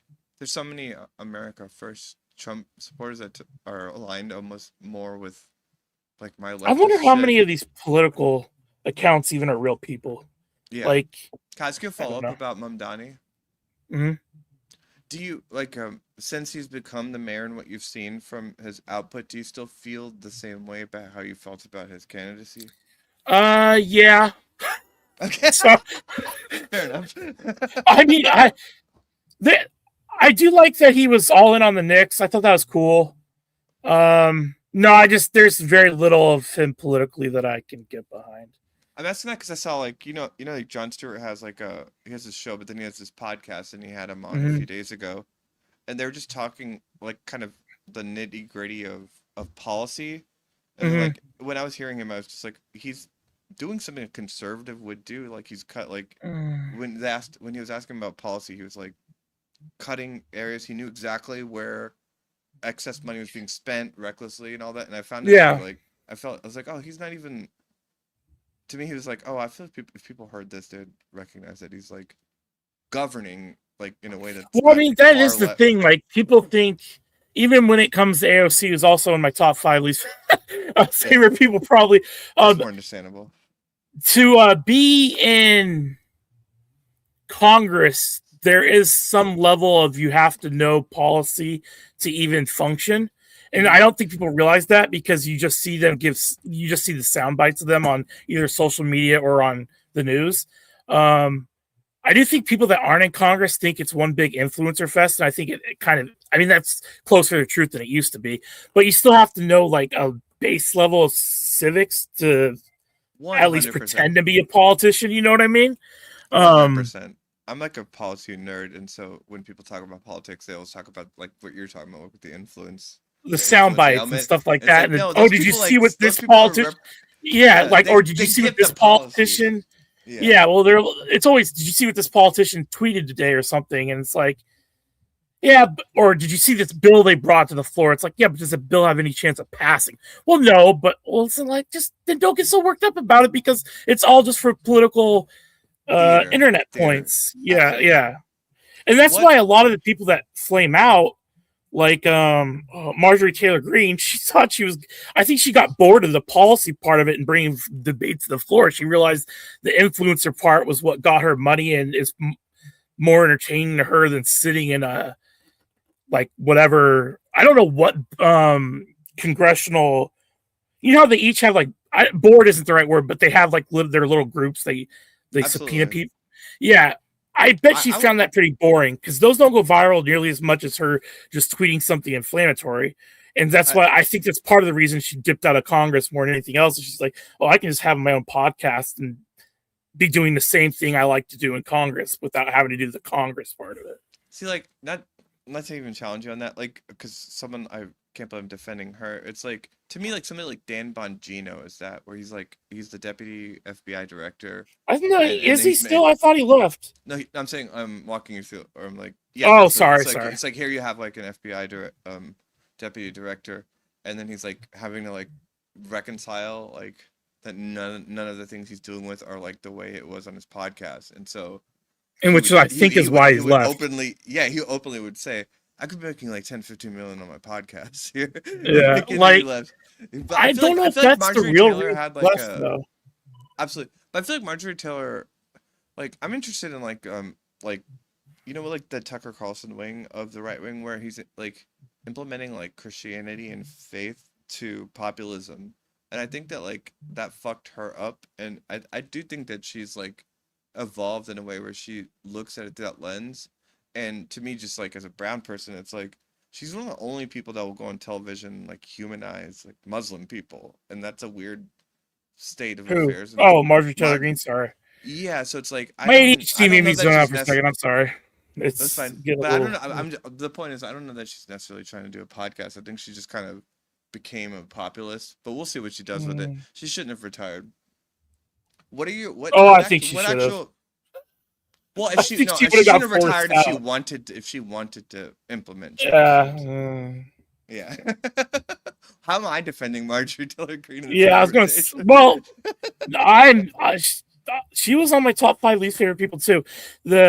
There's very little of the left or the right I like anymore. Like this is going to get so much hate in the chat group and from everything. I am old enough to remember George W. Bush, and I'm probably closer to what he was than maybe not the endless wars, but in terms of like I don't instantly see the worst in people, and I don't think he did, though I know that's controversial. Like I don't like Tucker Carlson. I don't like the way his views on Ukraine and Russia. I find, and I don't like how he's so pro Iran when like the same things he says about you. I don't know. This is getting on a political tangent. I'm going to piss everybody off. So, Well, me being on the stream has already pissed everyone off. So that's true. Well, I mean, wait, are we allowed to keep? I could talk to you about this, but I don't know if anyone's here. But yeah, But I get your point about George W. Bush because he is kind of like one of the last two presidents where like there was like this decency. This human decency and recognition of the weight of the office, and as even though he made mistakes and all that, like if you look at his post presidency, to me, it's like I think he recognized that like the havoc that was caused by mistakes he made, probably in good faith, and he's like, I'm not gonna fucking opine about politics or judge even Barack Obama or anyone, and I'm just gonna paint, you know. But yeah, so I get your you point said that a lot better than I did. He's a decent That was man. why I said yeah. So like I don't think anyone's close to Reagan in the Republican Party anymore in terms of his policies. But I liked Reagan a lot. I wasn't alive during Reagan, but I've read a lot about him. I would say might make you scoff. I'm not sure. I don't know your politics too well. The only one relatively close is Marco Rubio, and I've always admired Marco even back before he was a senator in Florida. I don't think he has any chance of winning the presidency in 2026 or the primary, which is unfortunate because he's a statesman. I'm just going to be honest. Like a JD Vance versus anyone in the Democratic Party would be my nightmare. Yeah, that was my next question when you thought about him. I feel like there was this momentum about like who's it going to be, Marco or JD, but I think that Marco has deferred to JD in it. Go ahead. Those betting markets, it's real close, but I think people are just riding the wave of like Marco's momentum because when he does those long speeches, if you're a conservative, that is they're pretty inspiring and they're good, like the one he gave earlier this week. The problem is the majority of the party is still whoever Trump gives his endorsement to is going to get the nomination. And I think Trump would look as it if he endorsed Rubio over Vance as almost him criticizing himself by admitting he made the wrong choice for VP. And I don't think he wants to do that. I think you're applying a level of thoughtfulness and depth that is but it would be to your character, but that I don't know, you can't put that on him. I don't think that's how he's just gonna look at who people like more, and he's gonna be like, oh, I like that guy. Maybe, but I also think he doesn't want to. He doesn't want to admit he's wrong, and I think he would. Yeah. I don't think he wants to admit he's wrong, so I think that he would be able to. I mean, if you had Marco as your third, it would be like the equivalent of if you signed two guys in sports to be your two stars, and then you had to trade one of them. Whoever you traded or didn't endorse would be the one you're like, the other guy's better. So that would kind of be. Did you see JD Vance on Rogan? Oh yeah. Hey, yeah. Sorry, dude. I saw the clips. This is what happens. Started out great. Huh? And I'm fucking walking back from the school and going, fucking politics, what are we doing? Are you mad? I didn't. Oh, you get thrown me into the bus? That's both of us. To be honest, you two are great. Ava, I don't dislike you, but I'm still throwing you under the bus for this one. I would have been happy to keep it on Ben Maller and not politics, because as Aussie guy knows, I managed to piss off everyone when I talk politics. It's a bipartisan piss off. You have really interesting views. I was like interested in it, but I don't know. I know. I think my political viewpoints would do better in a book than they would a live stream, because I just managed to tick off everybody. No, well, I hope you didn't tick off anybody. You were really reasonable. Last time I talked politics was like 6 months ago on this podcast, and somebody said that I hope I was the second Charlie Kirk, and I'm like, well, that's aggressive. No, that's horrible. I know. That's the weird thing. Is like here's like everyone's like no politics, but like in 2026, politics it's not what politics used to be. Politics is part of everything. Like Trump is integrated into everything. So we're all just pretending like it's not part of this thing, even we're doing in the Dabbleverse. Like I recognize. Let's pretend it doesn't exist, eh? Okay, let's go ahead. Yeah. Ozzy doesn't like it. And I don't blame him. No, it was good though. You got talking about Ben Maller, because I would love to watch that show. I didn't know anything about it. It's a radio thing, so that is the problem. Is and it's overnight sports talk, so that's why there's so many fucking wacky callers. Yeah, Ozzy, you should send me some Ben Maller stuff. I would love to hear it. It was afternoon drive for me, which was good. You know, I meant to say that part, but I forgot. Yeah, well, no, it reminded me of something, Robbie. The last episode of the 5th Hour you were on. Oh, the one where the audio issues, or the audio one was fine, dude. I was still thinking audio was fine. The one so the fourth time I was on, the fourth one, not the third one, but the fourth one. The most recent one. It was a nightmare recording it. I don't know. I know it was the one with the audio issues because of the end of the episode. And this is what I want to talk about, Robbie. All right? Now I'm going to get Stern with you. Maybe get Howard Stern with you. Oh, boy. Aussie, do you think that Robbie's going to get the co-host gig? That's not. I know you didn't say that. I know you didn't. I don't think it'll happen because it would never happen, because then FSR legally would have to pay me, even if I didn't ask for payment. And let's just say iHeart Media, which owns FSR, is praying that SiriusXM buys them out. And when you're praying another company buys you out, you're not doing the best financially.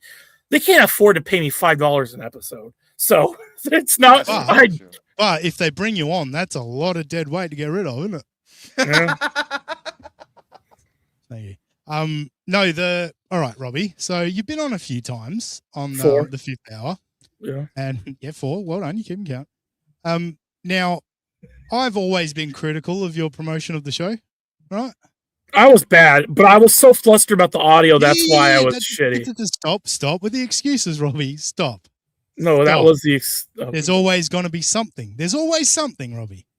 There's always. I feel like the first 2 times I promoted it pretty well. I'm going to stand up for myself here. I don't know. What I wanted to say to you, Robbie. Do you know the first time I ever heard the name Stuttering John? No. Ben Maller. Oh. Ben Maller's a huge Howard Stern guy. You're right. You likened him to Howard Stern and the Whack Pack, and he does a Howard Stern sports talk radio show. You don't think Ben might be interested in the Dabbleverse and what Stuttering John's got going on? Maybe not, but I find that interesting. Maybe he's been a Howard Stern guy all his life. You're right. Yeah, I guess you're right. There's some vulgarity here. Honestly, that no, but just when Robbie's promoting the show, it was literally like, we do. Yeah, I was trying just to get off. I felt you should have seen me when Ben Maller said, "Don't worry about it," logged off. I sat here like this, just staring at this cupboard for a good 35 minutes, and then realized, oh my god, this is the other thing, Robbie. All right, and this is your problem. This is one of your problems. You're doing him a favor. The fuck are you talking about? You're doing his show for nothing at the last minute. Why the fuck are you hanging your head in shame? You bailed him out. It was 1 a.m, roughly. Stop putting this shit on yourself. You know, like we fuck with you. Not 1 a.m. It was like 11 p.m., but still. But yeah, we fuck with you. We make fun of you for bullshit, right?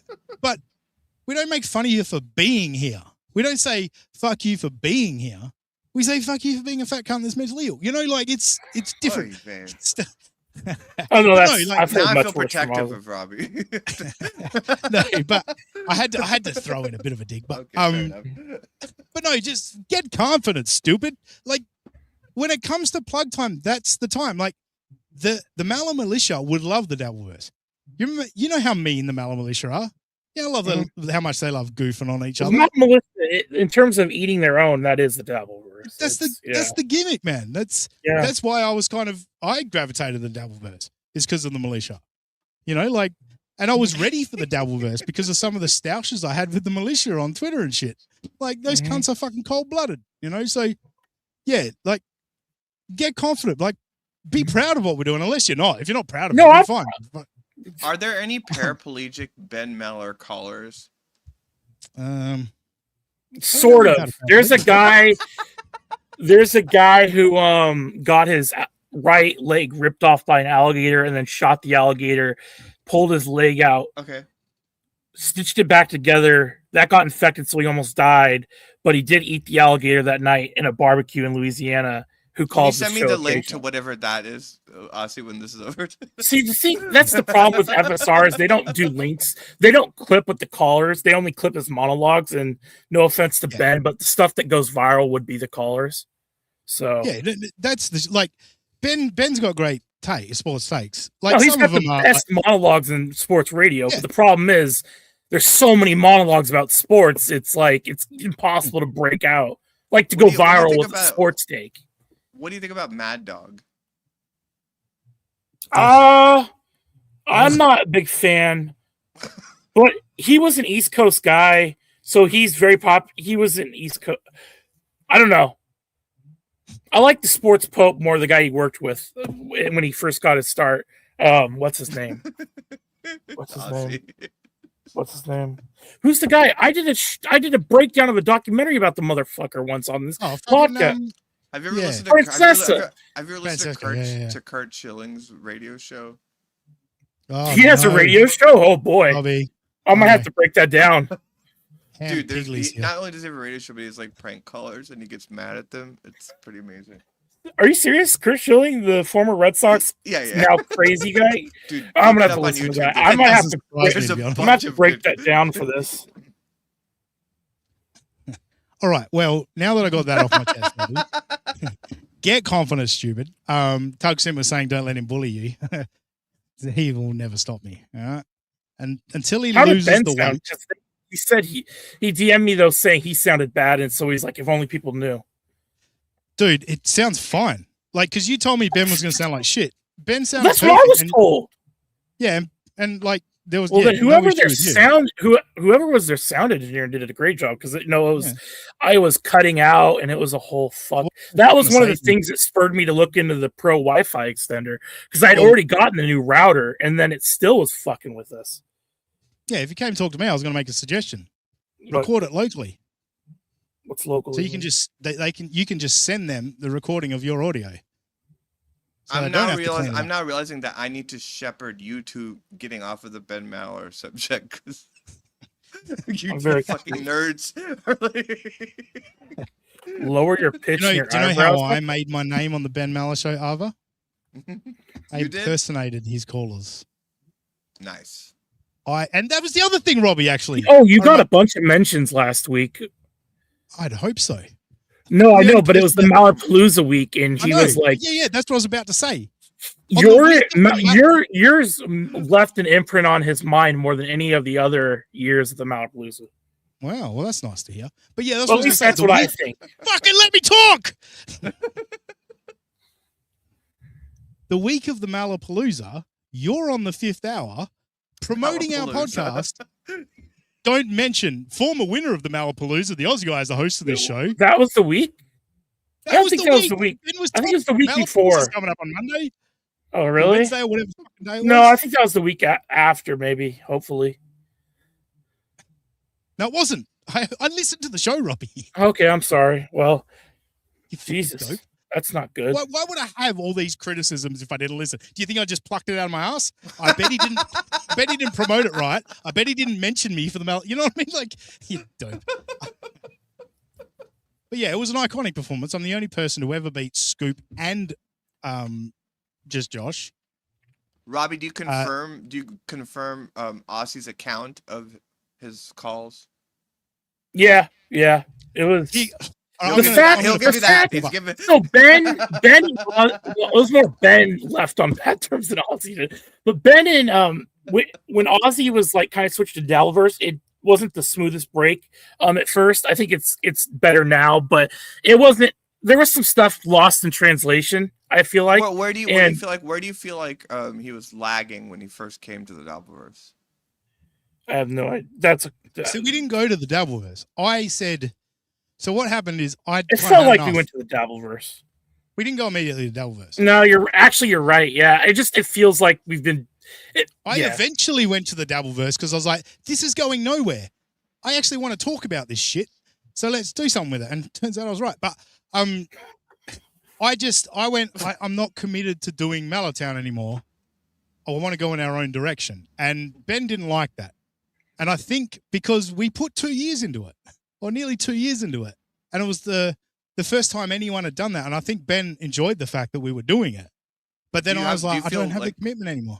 Do you I want to do my own thing. Do you resent Ben? No, not at all.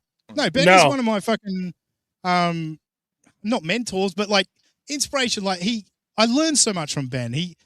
There's aspects of this show, the way I do the show. There's Ben Maller ingrained in me. You know what I mean? Like I've learned from the guy. I've got utmost respect for him. Admiration, everything.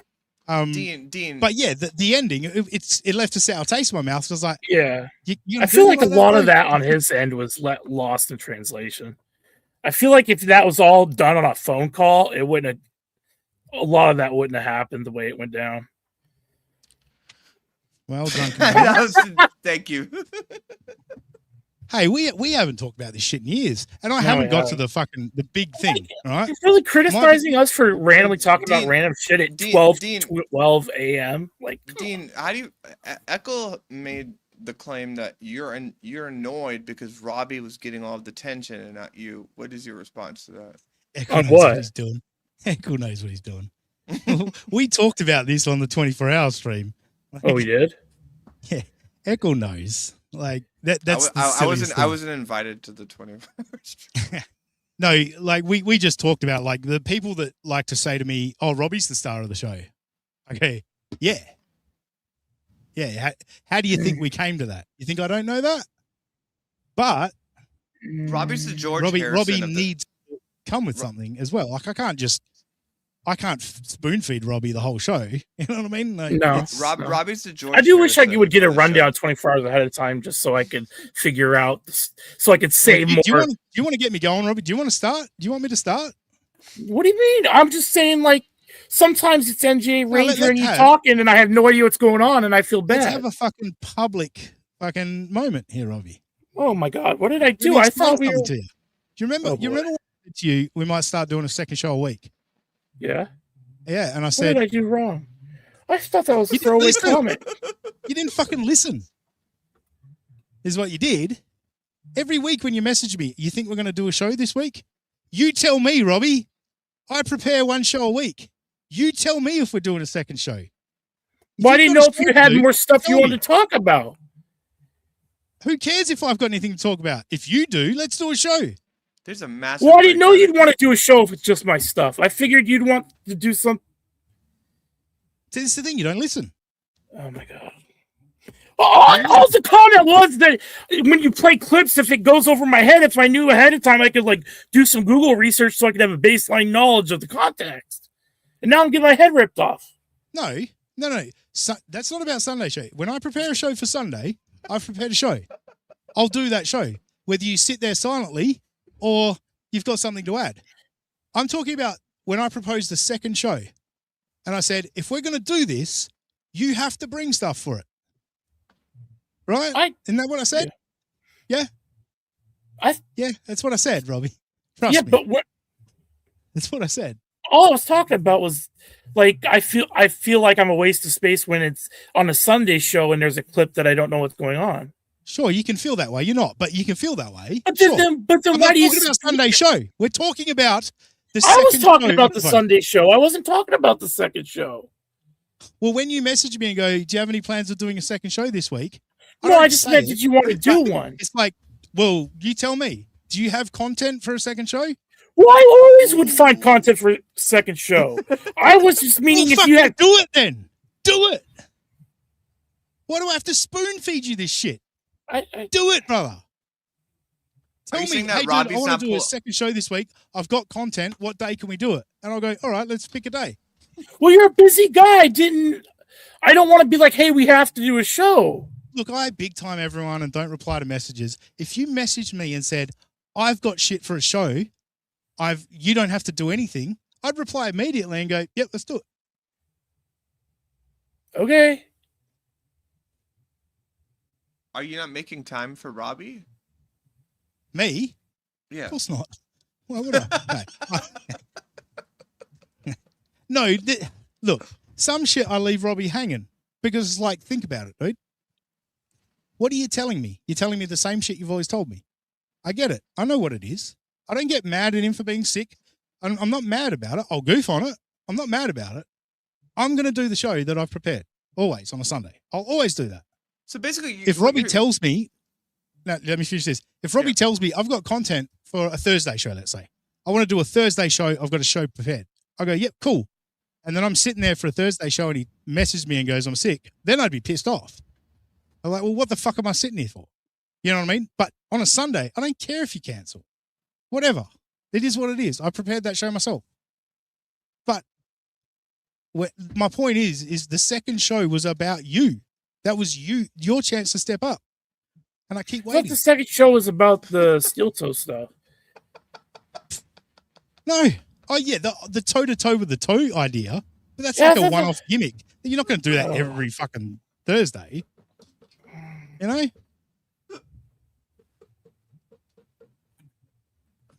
Right. All right, we'll stop now. All right, I've yelled at you enough. I'm not mad at you, Robbie. Robbie, do you understand what he's saying, though? What he's saying is like, look, I may leave you hanging in the DMs here and there, whatever, but if you just took it upon yourself to show some initiative for the show, I'm here for it, and I'll be responsive right on the dot. Mm-hmm. You're right. You're right. It's done. It's done. I'm not mad. I'm not mad. All right. It's true. Like I play it up for fucking, dramaticism, all that. I'm not mad, but at some point, you gotta make the call. Like I can't baby you forever. All right. I'm happy for you to sit there. If you're happy to sit there silently, and I'm not saying you just sit there silently all show, but if you're happy to sit there silently for fucking 30 minutes at a time, I don't care, man. I like having you here. There's always a chance that we'll get something funny out of you. That's good. I love you being here. But if you want to grow, it's on you, dude. I'm not gonna spoon feed you fucking ways to get better. But like I've been spoon feeding myself for fucking years, and I'm still fucking slowly climbing the ladder. Actually, we're going backwards at the moment. Views are down. Fucking people hate me. I'm going in the wrong direction. This feels a little bit unfair and maybe abusive towards Robbie because you've kind of established this dynamic here of like this like mentor, but they all seem to be like on these terms that you've defined about what you want. And maybe if you just give Robbie some space to breathe, he would actually be able to like feel comfortable like contributing in the way that you're demanding of him, but like not in the right dynamic. Well, to be fair, Arthur, this is a show, right? So again, I'm not mad at him. I'm yelling and for just for entertainment purposes. This is a show, right? Behind the scenes, when we talk about this stuff, I am kind of like a mentor where we have a meeting, a private meeting, and I say, hey man, this is what we're going to work towards. I want you to try this. I want you to try that. Well, I'm not saying I don't recognize that. I'm sure that privately it's softer and you're a mentor in these things, but in moments like this, it kind of is coming out that like there's some anger. Well, this has been building, Arthur. This has been building. Hey. Why is it building? And then you guys started talking about Ben Maller, and then okay, Robbie likened Ben Maller to Howard Stern show. I was like, yeah, Ben was a big Howard Stern fan, and Ben knows who Stuttering John is and all that. So you might be able to actually sell Ben on the Dabbleverse because he knows Stuttering John. And he might actually then, when you plug in the show, he'll be like, oh, what's been going on with Stuttering John lately? Or whatever, he might get into it, is all I was saying. But sometimes Robbie gets too defensive and he doesn't want to listen. It's like he just wants to defend himself. And I love talking about him when he's sitting right there. and talking to you about him. Is there part of But- you that's like kind of like you're the alpha and you've taken a leadership position in the dynamic between you two? Is there a part of you that's kind of like irritated with the way he looks up to Ben at this point, where it's like you should kind of Not be at all. following my lead right now? Oh, okay. No. I know. No, Ben's look. That's where we came from. That's not a thing at all. If Ben offered him the permanent job and Robbie left the show, I'd say, man, I'm happy for you. Honestly, I would. I want him here. The audience loves him. You know, what I mean, people enjoy the dude. You know, I love him. Robbie, he's what hilarious. what do you think about all this, Robbie? My brain is melted at this point. See, and this gives me pride. Not many, like, I can do this to him. Like, I was watching someone trying to fuck with him the other day, and who was it the other day, Robbie? Fuck. Someone was like giving him shit or whatever, and he just dismissed it, you know? And I was like, there you go, you're growing. You know what I mean? And then, but me, no, I definitely, it is that power dynamic. I know that. I yelled at him for fun. Are you both like kind of like both aware of this like power dynamic that exists between you two? That's unspoken. Yeah. Do you think Robbie? Well, I mean, Robbie, it's not even unspoken. Robbie's said many times. But do you think Robbie resents you for it, or do you think there's things possibly? That's not on me either, though, right? Like, be a man and stand up. You know, like what you see on screen is not always how we are. You know, I do support the guy. Like, I do. He wouldn't still be here if I didn't, right? But the dynamic is also like why it works. If it wasn't like this, it wouldn't be as funny. Do you in my think opinion. that and listen, I'm gonna try. I'm just gonna like if you both switched bodies, the sheer personality and magnitude of those personalities. Do you think that you would still have the same dynamic? It depends. Well, switch bodies is in, like if I've still got my brain, I don't think I give a fuck if I'm in Robbie's body. You know what I mean? Like, because just where I'm at You in my would life. still talk to Robbie the way that you do. Yeah, because I am who I am. You know, like if I've still got my brain, that's who I am. That's actually what I thought. No, it's not because he's fucking morbidly obese. No. I don't think it is because I'm just curious, like where that fits in this. Like this is a personality thing. It's like an alpha, like I don't know. But to be fair, when we first got to know each other, Robbie wished death on me multiple times. You know what I mean? Yeah, that was a deserved wish of death. Do you have a history of violence? No. Oh, okay. He has a history of wishing violence, but not actually. Yeah. I think I was more volatile. Well, there's a backstory with why I wish violence on Ozzy. Yeah, there is. What's I was put up to it. Right? What's your justification for violence towards Ozzy? Okay, we can get in the story. Why not? We've First told of all, it before. thanks for $1.99. Have a couple turkey legs and shake it off, Robbie. Go. So there's this guy that was. At one time it was a huge group chat. Now it's like 6 people. But there was this group chat of like 20 people in the Mallard Militia, like a DM group chat, and there was a guy named Robin Vegas who really, unbeknownst to everyone, hated me, and so he didn't want to kick me out of the group chat or tell me, hey, I don't like you. He's like, you know what I'll do? There's this asshole named, or this is his viewpoint, not mine.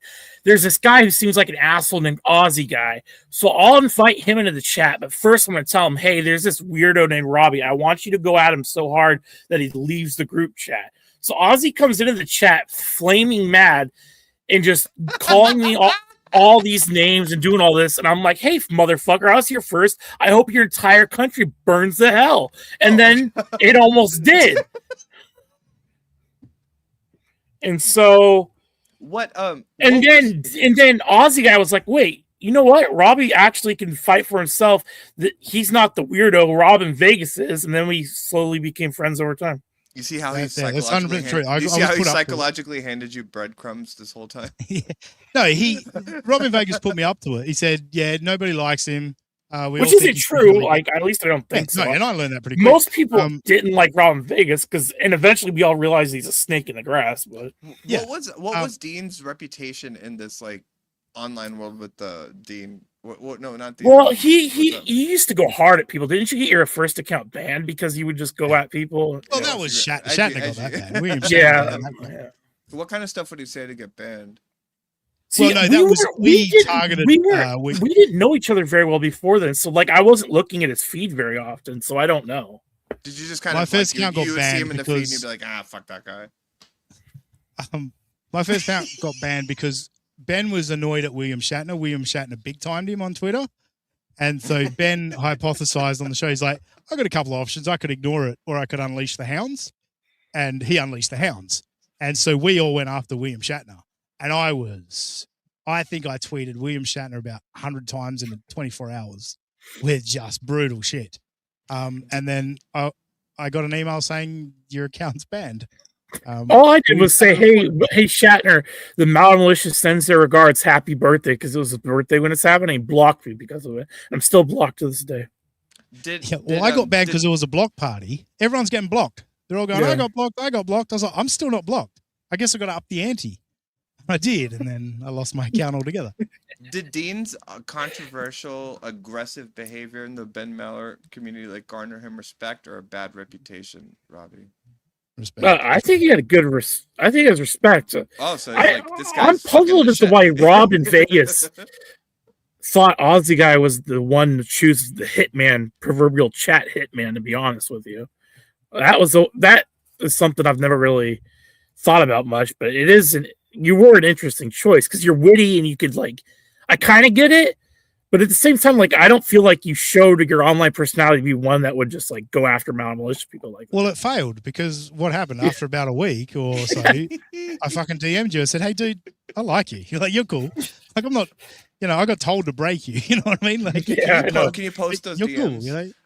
Oh, that's like. Can you present How the many DMs years to the ago show? was that? You'd have to do so much scrolling. Oh, fuck, we'd have to go way back. Anyway, first of all, Connor, I mean, this was while I was away. Connor 1234, new member. Oh, yeah, Thanks that's for being right. a I meant member. to click on Hey, you that. guys brought in a member.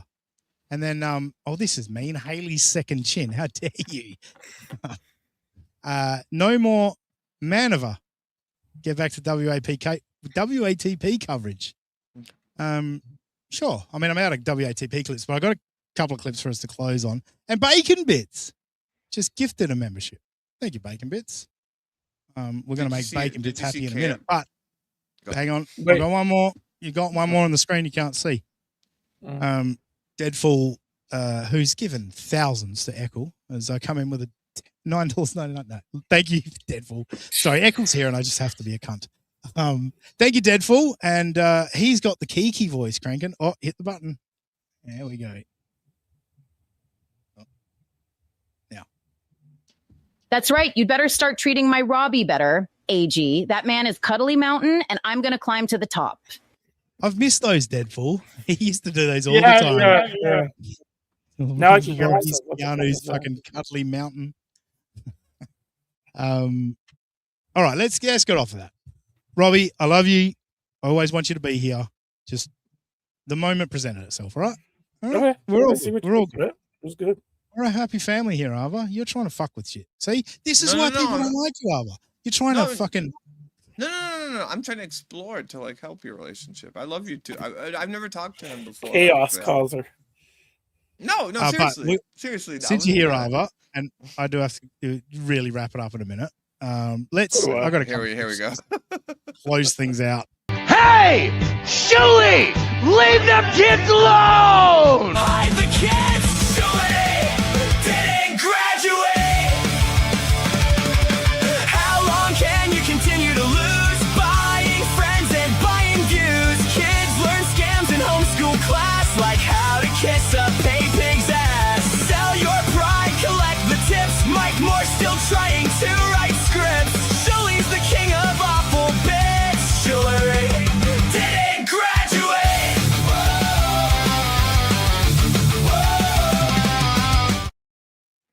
Again, shout out to Counter Royale 720 for that bit of AI. I just grabbed the chorus, and I hope he's happy that we're using that. Eccles says, get rid of The second part, my suggestion was the only good bit. Yeah, you invented it, didn't you, Eccles? You were the first. Eccles always first. That was funny, though.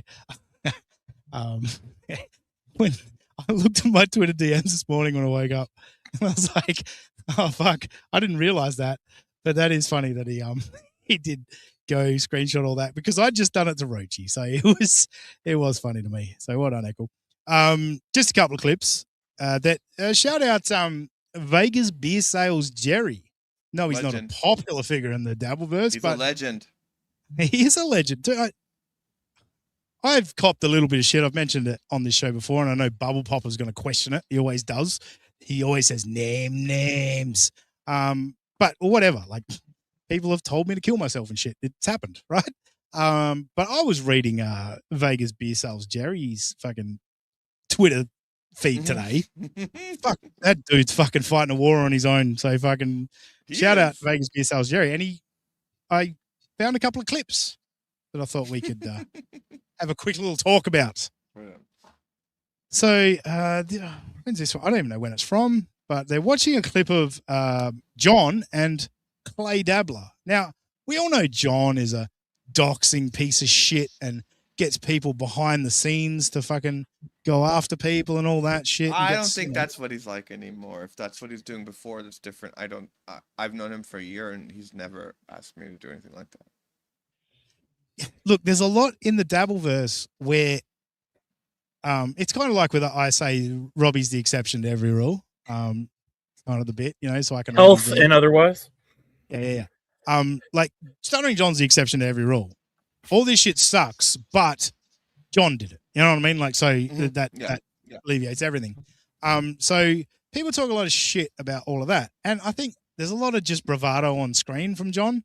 Like, I'm not saying he hasn't done shit behind the scenes, but I think there's just a lot of bravado on screen. He's not actually doing the shit. He's responding to being attacked and having his whole life and marriage and everything being relitigated in front of him.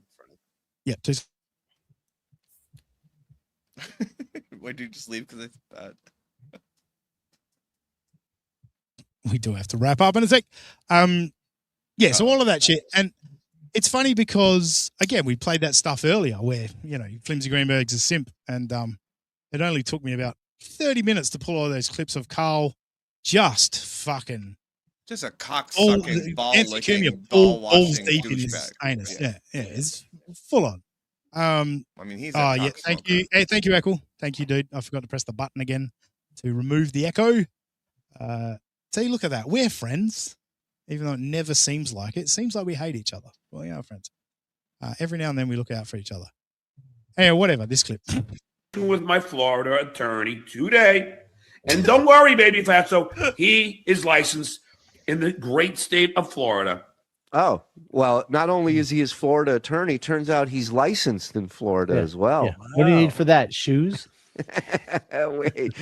What do you need to represent the Shuley Network? Not spelling. We know that. Don't need to be able to spell. Can't even spell DMCA. How do you expect John to know what it is? You can't spell it. He misspelled his own name. The lawyer submitted a legal document and he didn't spell his own name right. And he misspelled YouTube. But he wasn't John's lawyer, so it doesn't matter. Way to get on that, John. Way to clarify. Wow. And won't it be great when he files something and his name's public and everyone knows who John's Florida attorney is and the Dabbleverse sets in on him? Yeah, absolutely. It'll be fun to get to know new. We always love meeting new people in the Dabbleverse. See, never personal, never planned, always funny. This is just yucks here. I know, it's just a laugh. Won't that be fun when the Dabbleverse finds out who your lawyer is and they harass him? That'd be great. Because fuck you. Because what? That's the crazy thing. The bitterness at this man. Yeah. Like, you owe him your career right now. It's low-hanging your income. You owe it to him. Yeah, 100%. It's like low-hanging fruit, like to us, but like we have to like learn. We have to remind ourselves to like learn the message in these situations. They had a situation legally with John, and his lawyer misspelled his own name. He made a bunch of mistakes and crowbarred a bunch of things into the complaint. Shuley, fast forward, sues John, crowdfunds it, lies to the people about why he's crowdfunding it, and does the opposite of it, and then sues John for defamation. But within that, his lawyer does every single thing that they spent hours making fun of John's lawyer for, twofold. And unlike Shuli, John has never sued anyone for defamation. So the only person that's consistent about speech here is John. And I just feel like his words for No, agreed. And also, fuck, I was going to go try and find it because I did remember another clip of Shuli saying to Stuttering John, that was right. It was about the fucking loan, right? Which they've decided. Classic Shuli. Shuli always knew about stuff a month ago, but like, oh, you know, it was above us. Like, it was, you know, beneath us. We're not going to bring stuff up like that. I was like, yeah, right. But you asked Ava to go befriend Knight Melendez, but we'll get back to that in a minute. Okay. This is a community. Look at all the love here. You know, look at all these people. Come on. Okay. Sorry, I didn't need to play that last bit. That was pointless, but point being, I forget the point. Oh yeah, he was just like, it's the dog, like Carl, when Aaron was going after Dr. Steve, Aaron Imholt was going after Dr. Steve, and lately with Moody, it's the dog whistling, right? And Carl will get all amped up. You're dog whistling to your audience to fucking go report him and go put in complaints. But that's not dog whistling to your audience. And I've been reading Vegas Beer Sales Jerry Twitter feed. You look at these cunts, like, John's a doxing piece of shit. Here's Jerry's full legal name and fucking all of his information. All these cunts are like, well, you reap what you sow. Yeah, but the thing about reap what you sow is when you sow it as well, you're going to reap it, right? Is that how it works? Or you sow? Anyway, point being, if you're doing it too, then you deserve it too, is the point. Yes. You know, like, it's not eye for an eye. Reap what you sow is not eye for an eye, which is what they're doing. They're doing eye for an eye. But the thing that's like interesting is the distortion of reality in this dynamic where the viewers of his show hallucinate what is happening. They don't actually understand what's happening. So they think that people are doing these things to them that they're not. And so they respond to it. And so when you talk about dog whistling, like Shuli would always say like, Ava struck us for John.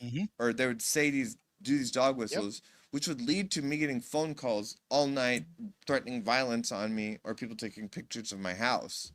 And so that is a dynamic that's going on for about 6 months. I just wanted to remind everyone of that. No, exactly. And also and the dog whistle is Ava striking everyone. Yep. And because, and like, I've not been lumped in with you guys, but I got like semi-lumped in, like in a clip I saw the other day, just because obviously I've been doing Shuli Network coverage and now I've moved on to some Carl stuff. They're like, oh, he's a Stuttering John guy. I was like, well, no, I'm just calling out the shit I don't like. No, you're just and John likes it. Shooter. You're a straight shooter. Yeah, thank you. And John likes that. John likes to see someone's pushing it back at these guys, calling out their bullshit. So yeah, John on what is supposedly a sock account followed me. And they're like, oh yeah, these are the people in the category. And I was like, I was a guest on his show once. Like, John and I don't have any connection at all. But Ryan A, is it me or do Ava and Clay have sexual tension? Oh, that's such a good fucking super chat because it's like, oh, is there like some gay thing because I was a man and then there's gay things there. That's I haven't heard that before. That's really good. I got called gay twice this weekend. It's like, have you? Okay. That's yes, Goat Man. That true, Goat Man. Who's Dean? He probably doesn't know who Dean is. He's not the brightest bulb in the biscuit or bulb in the box or whatever. The great Mike Durband Productions. When I was on Hughesy's show with Steel Toe, and Steel Toe was just going, Dean. Mike super chatted, who's Dean? And yeah, it hits the same now. Yeah, there's certain people that Robbie didn't know my name for fucking, I think until Steel Toe, to be honest with you. No, I knew it before. I knew it before then. No. Oh, the podcast because my name was on it. Yeah. Yeah. But Rob that was when awesome. it was when the podcast like the promote like the it would show the producer and it was your name. That's when I found out. Yeah, but for years it was just Aussie, and I'd never forget the shock I had when you called me Dean. I was like, "Whoa, I've never fucking heard Robbie call me Dean before." Well, it's because the NJ Ranger calls you it, and it just kind of slipped out. Yeah, and that's all Hughesy, Adam Hughes, Belfast, Northern Ireland, British fella. What's your relationship like with him? I like him. I owe Hughesy a lot. I love Hughesy. I owe him a lot. Yeah, I wouldn't be at this point without Hughesy. He gave me that opportunity with Steel Toe, and that's what got me recognized. People still talk about that fucking show. Okay, I wasn't here for that. Hughesy gets so much credit for. They all go, Hughesy knows how to sit back. Yeah, what a talent that is to sit back and let someone else do all the work. I can see what they're saying. It's harder to keep your mouth shut sometimes than. Oh, for sure. Yeah. Like you the whole thing want is to like get involved. Like I go on a show regularly, and I still don't even know if he's being honest when he says that I didn't see anything at all. But then he asks this like pointed question. I truly don't know if he's lying about that. But it doesn't matter because whatever he's doing is good for the show. Hughesy is one of the most full of shit people I've ever met in my life. I love him. But I love him. I fucking love him. You know what I mean? I see it all the time. He'll bring up something that he heard on my show. He actually joked about it this morning. Or yesterday morning at this point. He joked about it. He goes, can someone explain to me what they're talking about it so I can come up with some sort of question for people on my show? Like, he does Keeping It 100 with Conan, their YouTube channel. Mm-hmm. And he got notorious. People were like, these fucking clickbait titles. It's like, that's his game. He knows how to get people to click on videos. He knows how to find ways for him to do it. I'm really not saying this because of the European accent, but like he is like, I don't know if you've seen Piers Morgan Uncensored, like his YouTube show. Like Hughesy is the Piers Morgan Uncensored of the Doubleverse. It's literally the same things. Like that's a good. Let's get these four cocksuckers together, like and just ask them a broad question and boom, 100%. Go. I don't know what you're talking about, but just say whatever you have to say. It's brilliant. Yep. I gotta go in the next 5 minutes. By the way, all of us do, Robbie. We're all impressed. Yeah. I know. I'm just trying to put the hard timer on, honestly. Yeah. Everyone wants to know what time you have to leave. Go ahead. I just wanted to fucking get in my nice fucking compliment to myself. Yes, Hughesy does do that, and he built that on the foundation of me. Me. That's right. Let's go to this one. This one. Fuck, did I laugh at this? Can we just acknowledge that, like, the notion that somebody is, like, do whatever you want with your money, do a GoFundMe, whatever, but, like, there's something servile about sending these three losers $400 every day. Like, that's a submissive, servile dynamic that you have with them. It's embarrassing. And if you were it shows that if you're in a marriage or something like that, and then you find out your partner's just sending the Shuli network $300, $400, $500, $600, $700 every day, that would be an embarrassment and a cause of divorce. Mm-hmm. Does that make sense? Mm-hmm. Okay, good. I have titties, so sometimes I don't know if I have any logic. No, all good. One of my favorite, we all talk about when we have our favorite topics, like with Steel Toe, I have my favorite versions of Steel Toe. Mm-hmm. I love Steel Toe when he's riffing because he's feeling himself, I love Shuli on his high horse. And this is do you love it? Fucking fantastic. The General, Dan the Man Varney. I don't want to bother anyone, but I woke up to a text from a random number and random person that said John or his people were posting pictures of my kid. I love all of you, but if anyone has any info on that, there is $1,000 bounty on their head. I'm going hard at them. Well, that's just fact now, isn't it? A random person from a random number said John was doing something. Well, must be true. Must be true. Like this, like me and like when I talk to John on the phone, like This thing we've been really riffing on about is how the Dabbleverse, especially those guys, are like it is a microcosm of politics and media communications and corporate media. Like that if you just really dissect that, it's like they're against us. And like it's us and then them and they're coming for us.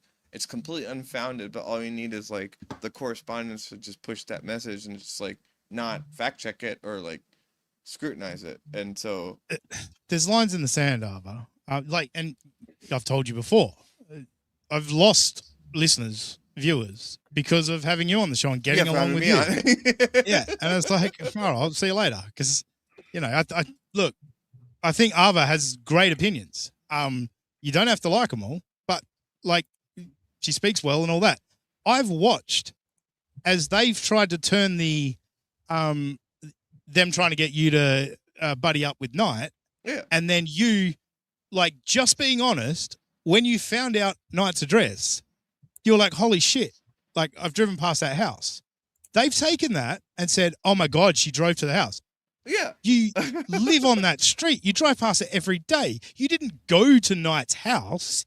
You just were given the information and went, oh, fuck. Like, she's right there or he's right there. Like, yeah. It's like they've like rewritten that like whole thing out where it's just like, oh, Ava's mad because I've never got the link anymore, and they're just like resentful about that. And it's like that was like 7 months before all of this. It was like, and I was polite and I never said anything bad about them. Like they asked me to do that and I still didn't like out them or whatever. It was when they started doing this where it's just like, oh, you're going to lie about that and then just make it as if I'm stalking John's kid when you're the one that asked me to. That's what it's just like, yeah. But nobody believes me, so it's just like, yeah. And that's the thing. I was watching it with Beer Sales Jerry today. All these people, like they just keep going. You had pictures of Shuley's kids. You sent them to John. He's like, I didn't do that. I know the person that did it, and I think he's a piece of shit. He's and basically he said, but I'm not going to out them because it pisses Shuley off, effectively. Or, Shuley makes a big deal about it. I respect that. Yeah, fuck him. But, like, he's having to keep denying it. And, folks, this is why I've been doing this whole dramatic thing with Carl, making up shit about me with Steel Toe. Yeah. Carl said, Aussie guy's been messaging Steel Toe saying, I can help you with your show and I want to be a co-host. And it never happened. But now that's fact because 1,500 people heard that. And only fucking 300 people have heard me say that's bullshit. And so then I took it to the next level. I threatened to sue, threatened to traumatize Carl. Still nothing. Still nothing. The fucking fake story's still out there. And I'm still the only person speaking up about it. Nobody cares. No, Nobody cares about this show. It's starting to depress me. Ryan, no, they do. Thank you. $1.99, thank you very much. Varney is living in delusion, putting out about, that's just wild. And again, like, it's not bounties. Something cool to, I mean, like, sending $200, $300, $500, $600 to like TSN is like an embarrassing thing to do. But anyway, we've got to get to Shuley now, getting on his high horse, right? Okay. Because, look, I'm on Facebook. My wife and I'm not really on Facebook anymore, but my wife and my accounts are private, right? Because we don't want random people checking out our kids. Well, be careful. Frog might download all your data and just play it on the show. Yeah. Don't even get me started on that. Oh, Ava's fucking so embarrassed and all that about that stuff. She doesn't want it out there. No, Ava just wants control of it. Yeah. Wouldn't you want control of your work? Like Zen wanted I'm control of his work? I'm going to let you curate like my fucking art. They took away Mensa Math's channel because Mensa Math was bald stealing worm, Zen's art. Fucking piece of shit. Sorry, don't get me started on that. Yeah, exactly. But let's let Shuley get on his high horse. First of all, he can back up that number one, and number two, I certainly would hope that's not happening in this Dabbleverse where people, sink to so many lows. I would hope that. Like the low that you sung to when your producer got caught with 6,000 photographs of underage children. Ava, spoiler! No spoilers. Sorry. Come on. Let it breathe. I'm sorry. Let it breathe. Mute my microphone. children's photos. Would not fucking hell, Harv. No, All right, it still works. It still works. It still works. I fucking hate you like everyone else does I'm now. sorry. underage children's photos. Fuck, shut up. Let's try this again. Fucking hell, getting ahead of yourself. I'm muting. Dabbleverse, where people, sink to so many lows. I would hope that underage children's photos would not be a thing, but you got to go with the history of things around here. Yeah, and the I type can of only people we imagine that's know. going to end badly for whoever does that. Yeah. Guys, you're the world champs. You're the world champs of underage kids pics, right? Like, how could you not in this moment realize? #surely new. Like, come on, fellas, what are you doing? Underage children, they were as underage as you could get. Some of that shit that Iso had. You cannot. This is the lowest high horse I've ever fucking seen in my life. It's fucking, it's laying flat on the ground. These fucking idiots. People we know that openly brag about having pictures of people's children. Trick this. I'll add 100 to that this reward. cocksucker. Don't F with family. Yeah, it's really fucking lame. Especially for somebody that doesn't go on air, doesn't have a show, isn't voicing their opinion. All they're doing is supporting with their wallet something they enjoy, and that's their response to that. Surely, what if they're just living their life? They don't want any celebrity. They've actually separated themselves from their celebrity father and don't want any attention. What if you tried to send someone out into their life and that interfere in their life? That Cheddar KFT doxed my address, a photograph of me and my sister, and my parents' address, and then started sending it out on all kinds of Discords. The person that just chatted that, they posted my parents' address. Just saying.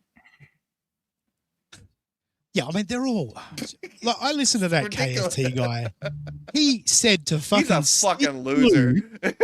Stevie Lou on fucking Hughesy's show. Stevie, man, I really wish you had a punch Stuttering John in the face. Really? You wanted to did you see in his Hughes 40s today? to punch a man in his 60s? Did you see Hughesy today with him on it?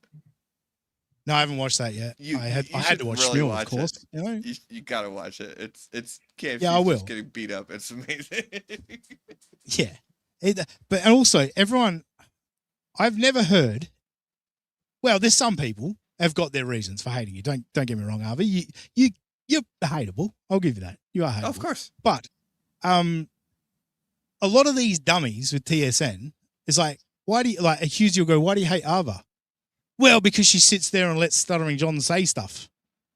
Okay, cool. It's his show. And like, what do you expect?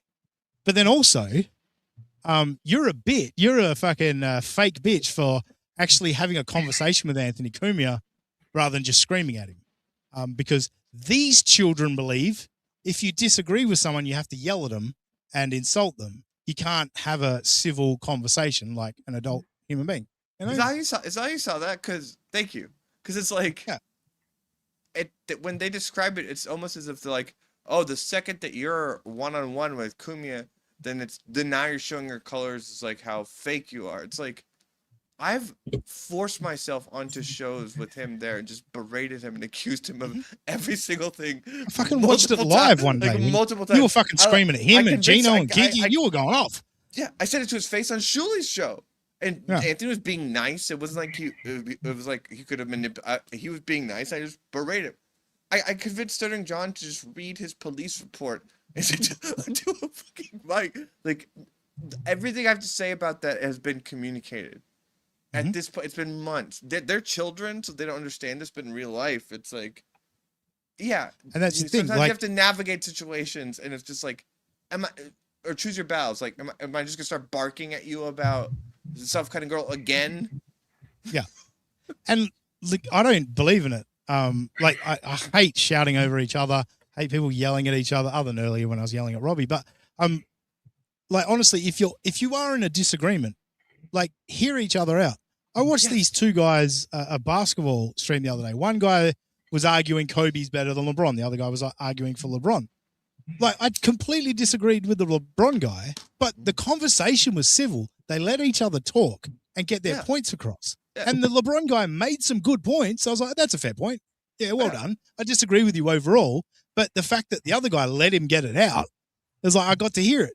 If it was Shirley and fucking Stuttering John, it'd just be, you didn't graduate high school and you did this, and it just noise. Who gives a fuck about that? And also, the topic was Chad. The topic was Chad. Why are you going to turn it to self-cutting girl? Because Cumia came on to talk about Chad. Let's talk about Chad. Absolutely. And it's like, again, it's like outside of those two, it's like he always, me and him, he's chat to me. I've argued with him on BYB like 10, 15 times, like literally 10, 15 times. And it's like, yeah, okay. He came on, he's like, I don't want to yell. Like, he was interested in like this, because I was riffing with him about Chad, and I was kind of trying to present like a Chad case for it. And he wanted to have that conversation. And so we just did. That's how life works. And it's like, it was a great conversation. And I respect that he wanted to do that. I thought it was good too. Yeah, that doesn't mean look, that, like, maybe I am fucking too nice to you, Ava, but a lot of people were saying Ava talked too much, blah, blah. And I was like, no one else was adding anything. Ava had fucking questions, you know? Like, everyone always says that. I'm on a show and I'll just sit there and no one says anything. I'm not talking about your show. Constantly. I'm on a show and like the host doesn't do anything and then no one says anything. And after 5 seconds, I'm like, all right, I'm going to talk. And then they're like, I've talked too much. It's like a lot of people here are kind of carrying the shows here. So and also, there was a moment where like if it's just silence, I learned this from Howard Stern. People actually didn't learn this from Howard Stern.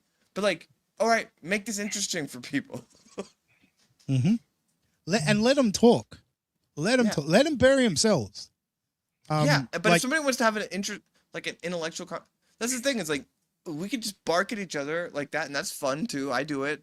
But like Anthony was like, no, let's talk about Chad. We had an interesting conversation about Chad. Like that's how it goes.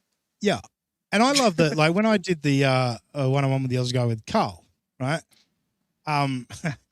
Probably the most hate I've got in my own comment section on a show, because there was WATP fans coming in going, this fucking guy, he's got no argument. And like I kept saying throughout that show, fair enough.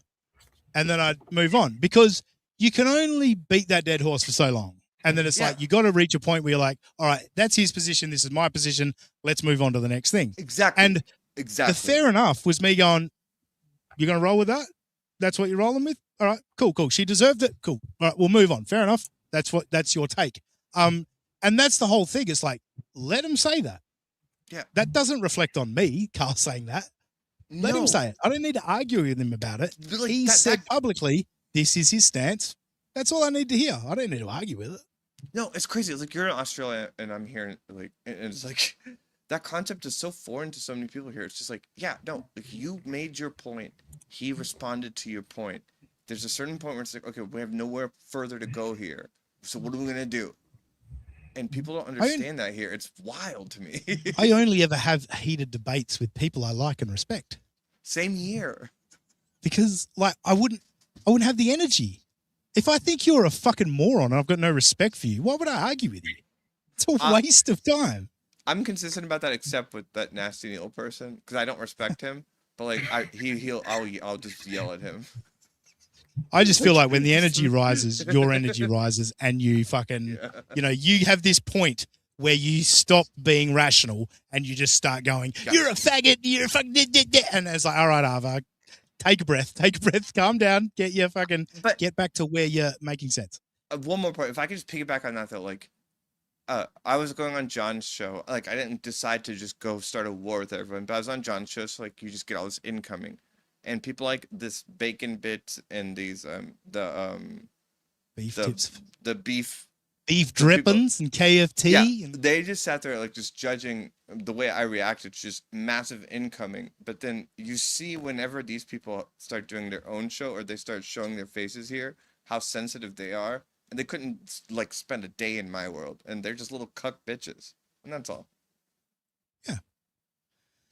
Yeah, that's fair. See, did you hear that echo? That was sanctimonious.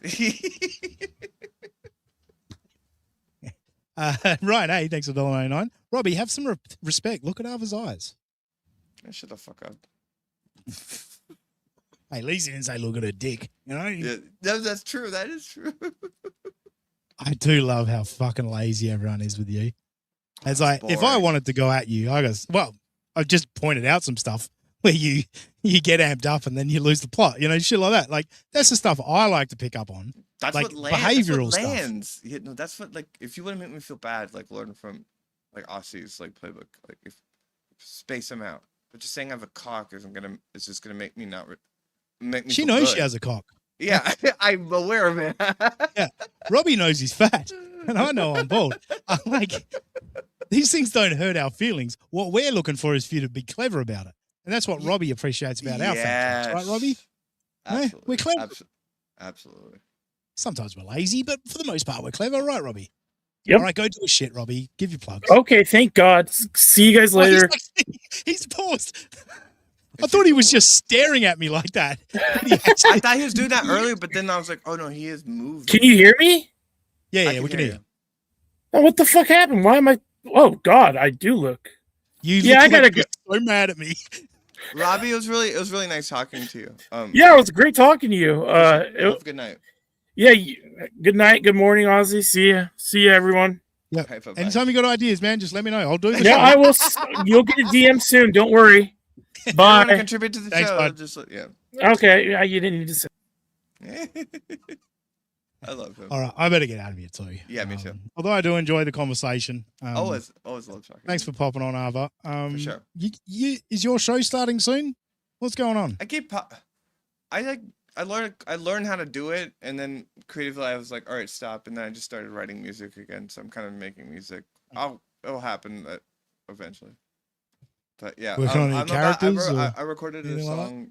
I recorded a song two songs today. I posted one, which is a cover, but I'm gonna post the other one tonight. So it's at Alvareza, YouTube, and alvareza.bandcamp.com. Check it out, folks. If you don't hate her guts, give her a sub. And even if you hate her guts, music that doesn't mean I don't make good music. That doesn't mean I don't make good music. Yeah, exactly. I was trying to think of a fucking artist that I hate that's got just a song that I like, but I couldn't off the top of my head. All good artists are insufferable people to deal with. Yeah. Yeah, I'm a huge James Hetfield fan, but Jesus Christ. He's especially some kind of monster documentary. It's like, who the fuck is this faggot? What happened to James Hetfield? I agree with you. A lot of people look at Lars as the villain in that, and to me, James is the villain. You're right. Absolutely. And it broke my heart. I've always been such a James Hetfield guy. But yeah, Lars is insufferable, but Lars has always been insufferable. That's Lars. That's who he is. Lars is one of the greatest drummers of all time, and the true test of an artist is when they play their instrument that no one else sounds like it. It's them, and Lars Ulrich is that. I hope that's where you're going to go. Like me, he's an insufferable person, but when they do their craft, it's good. See, that's my thing. I don't think Lars is a great drummer. I think he's perfect for James. Well, that's art. Well, it's yeah, exactly. No, I agree with what you're saying. Yeah. I don't think he's one of the greatest drummers of all time if he didn't have James Hetfield. You know what I mean? Like, his drumming works with the riffs that James writes, and their creative dynamic works great together. I think if you put Lars with a different person, they'd be like, what the fuck? And also, he does get out of time on live gigs all the time. No, but I was listening to a live performance the other day. I was like, what's going on? This is so out of time. The sound of a drummer going for a fill and not landing it perfectly is more beautiful than on time with a metronome. Like, perfect. That sums up Stuttering John, right? Stuttering John is so funny and entertaining, never in the way that he wants to be. And I wish he could accept that. I wish he could accept that you're not planning it, but it's brilliant anyway, man. Like, I've laughed so much over the last 5 years at Stuttering John. I think he recognizes that somewhere, but he's never going to say it. Well, when I was on my one guest spot with him, and this is what we'll close with, when I got to be on the show, I said to him, hey, John, I've goofed on you, but you've made me laugh so many times. He's like, oh, like what? And I started explaining the Kinnison's brother, leave the room and come back in. And he got out of his chair and walked out. And as I was saying it and I got to that moment, I just saw John's face light up. You know what I mean? Like he loved it. He's like, that is funny. You know, like he knows in the moment that's funny. And he's like, he didn't do anything to make that funny. It was the circumstances, but he enjoys the fact that it was funny and take credit for it. Why not? You know? But like you saying that to him is love. And like people like him don't get love. And so it's like when not to compare him to Chad, but like for Chad getting that money, when you look at his eyes, it was like he was receiving love in a way that he doesn't ever. And there's so much hatred here that those things go a long way. And look, it took me a long time to realize how entertained I was by John. You know, until I was like watching shows and going, the only time I've laughed is when John's talking. And it's it's funny. Laughing at his stupidity, sure. Like I'm not, again, you know, people don't fucking at me. I'm not saying he's a comedic genius, but a lot of what's been funny about the Dabbleverse is you can't teach that. It's just who he is. No, and I'm sorry I keep talking about like just one more thing. Like people like to there's so many people that are ex stand-up comedians or just like, you know, are just like connoisseurs of stand-up comedy and all that. And I feel like that's kind of getting stale. It's like funny is funny, and funny a lot of times is undefinable. And so when people try to like apply these metrics to like the crowd at the gig laughed at the thing that they said, it's like, no, it's like John's funny. And it reminds me of there's that the talking funny thing. Jerry Seinfeld, Ricky Gervais, Chris Rock, and Louis C.K. And Louis C.K. Sitting talks on the about clock 'cause I'm gay. Yes. And Ricky's like, you're laughing ironically, and Louis like, no, it's funny. No, it's just funny. Like sitting on a it's clock just funny. because I'm Like, gay is it made me funny. laugh, right? Yeah. All right, that's it. Love you. We'll be back Sunday night, unless Robbie comes up with something for later in the week. But otherwise, on X, I'm at that sussy guy. Just imagine that Aussie guy and put an S where the A should be. We'll catch you next time on United States of Australia. Have no loyalty to those two pieces of shit. Like, there's no loyalty among all the fake people. Everyone in the chat, they're all fucking losers that fucking live vicariously through this shit. They have no fucking lives. Shut the fuck up with your opinion. It's a friend of telling you, shut the fuck up and talk about things you know about, but don't lower yourself to the level of this bunch of fair? No, you're not allowed to say to me, let's say you were stolen materialistic shit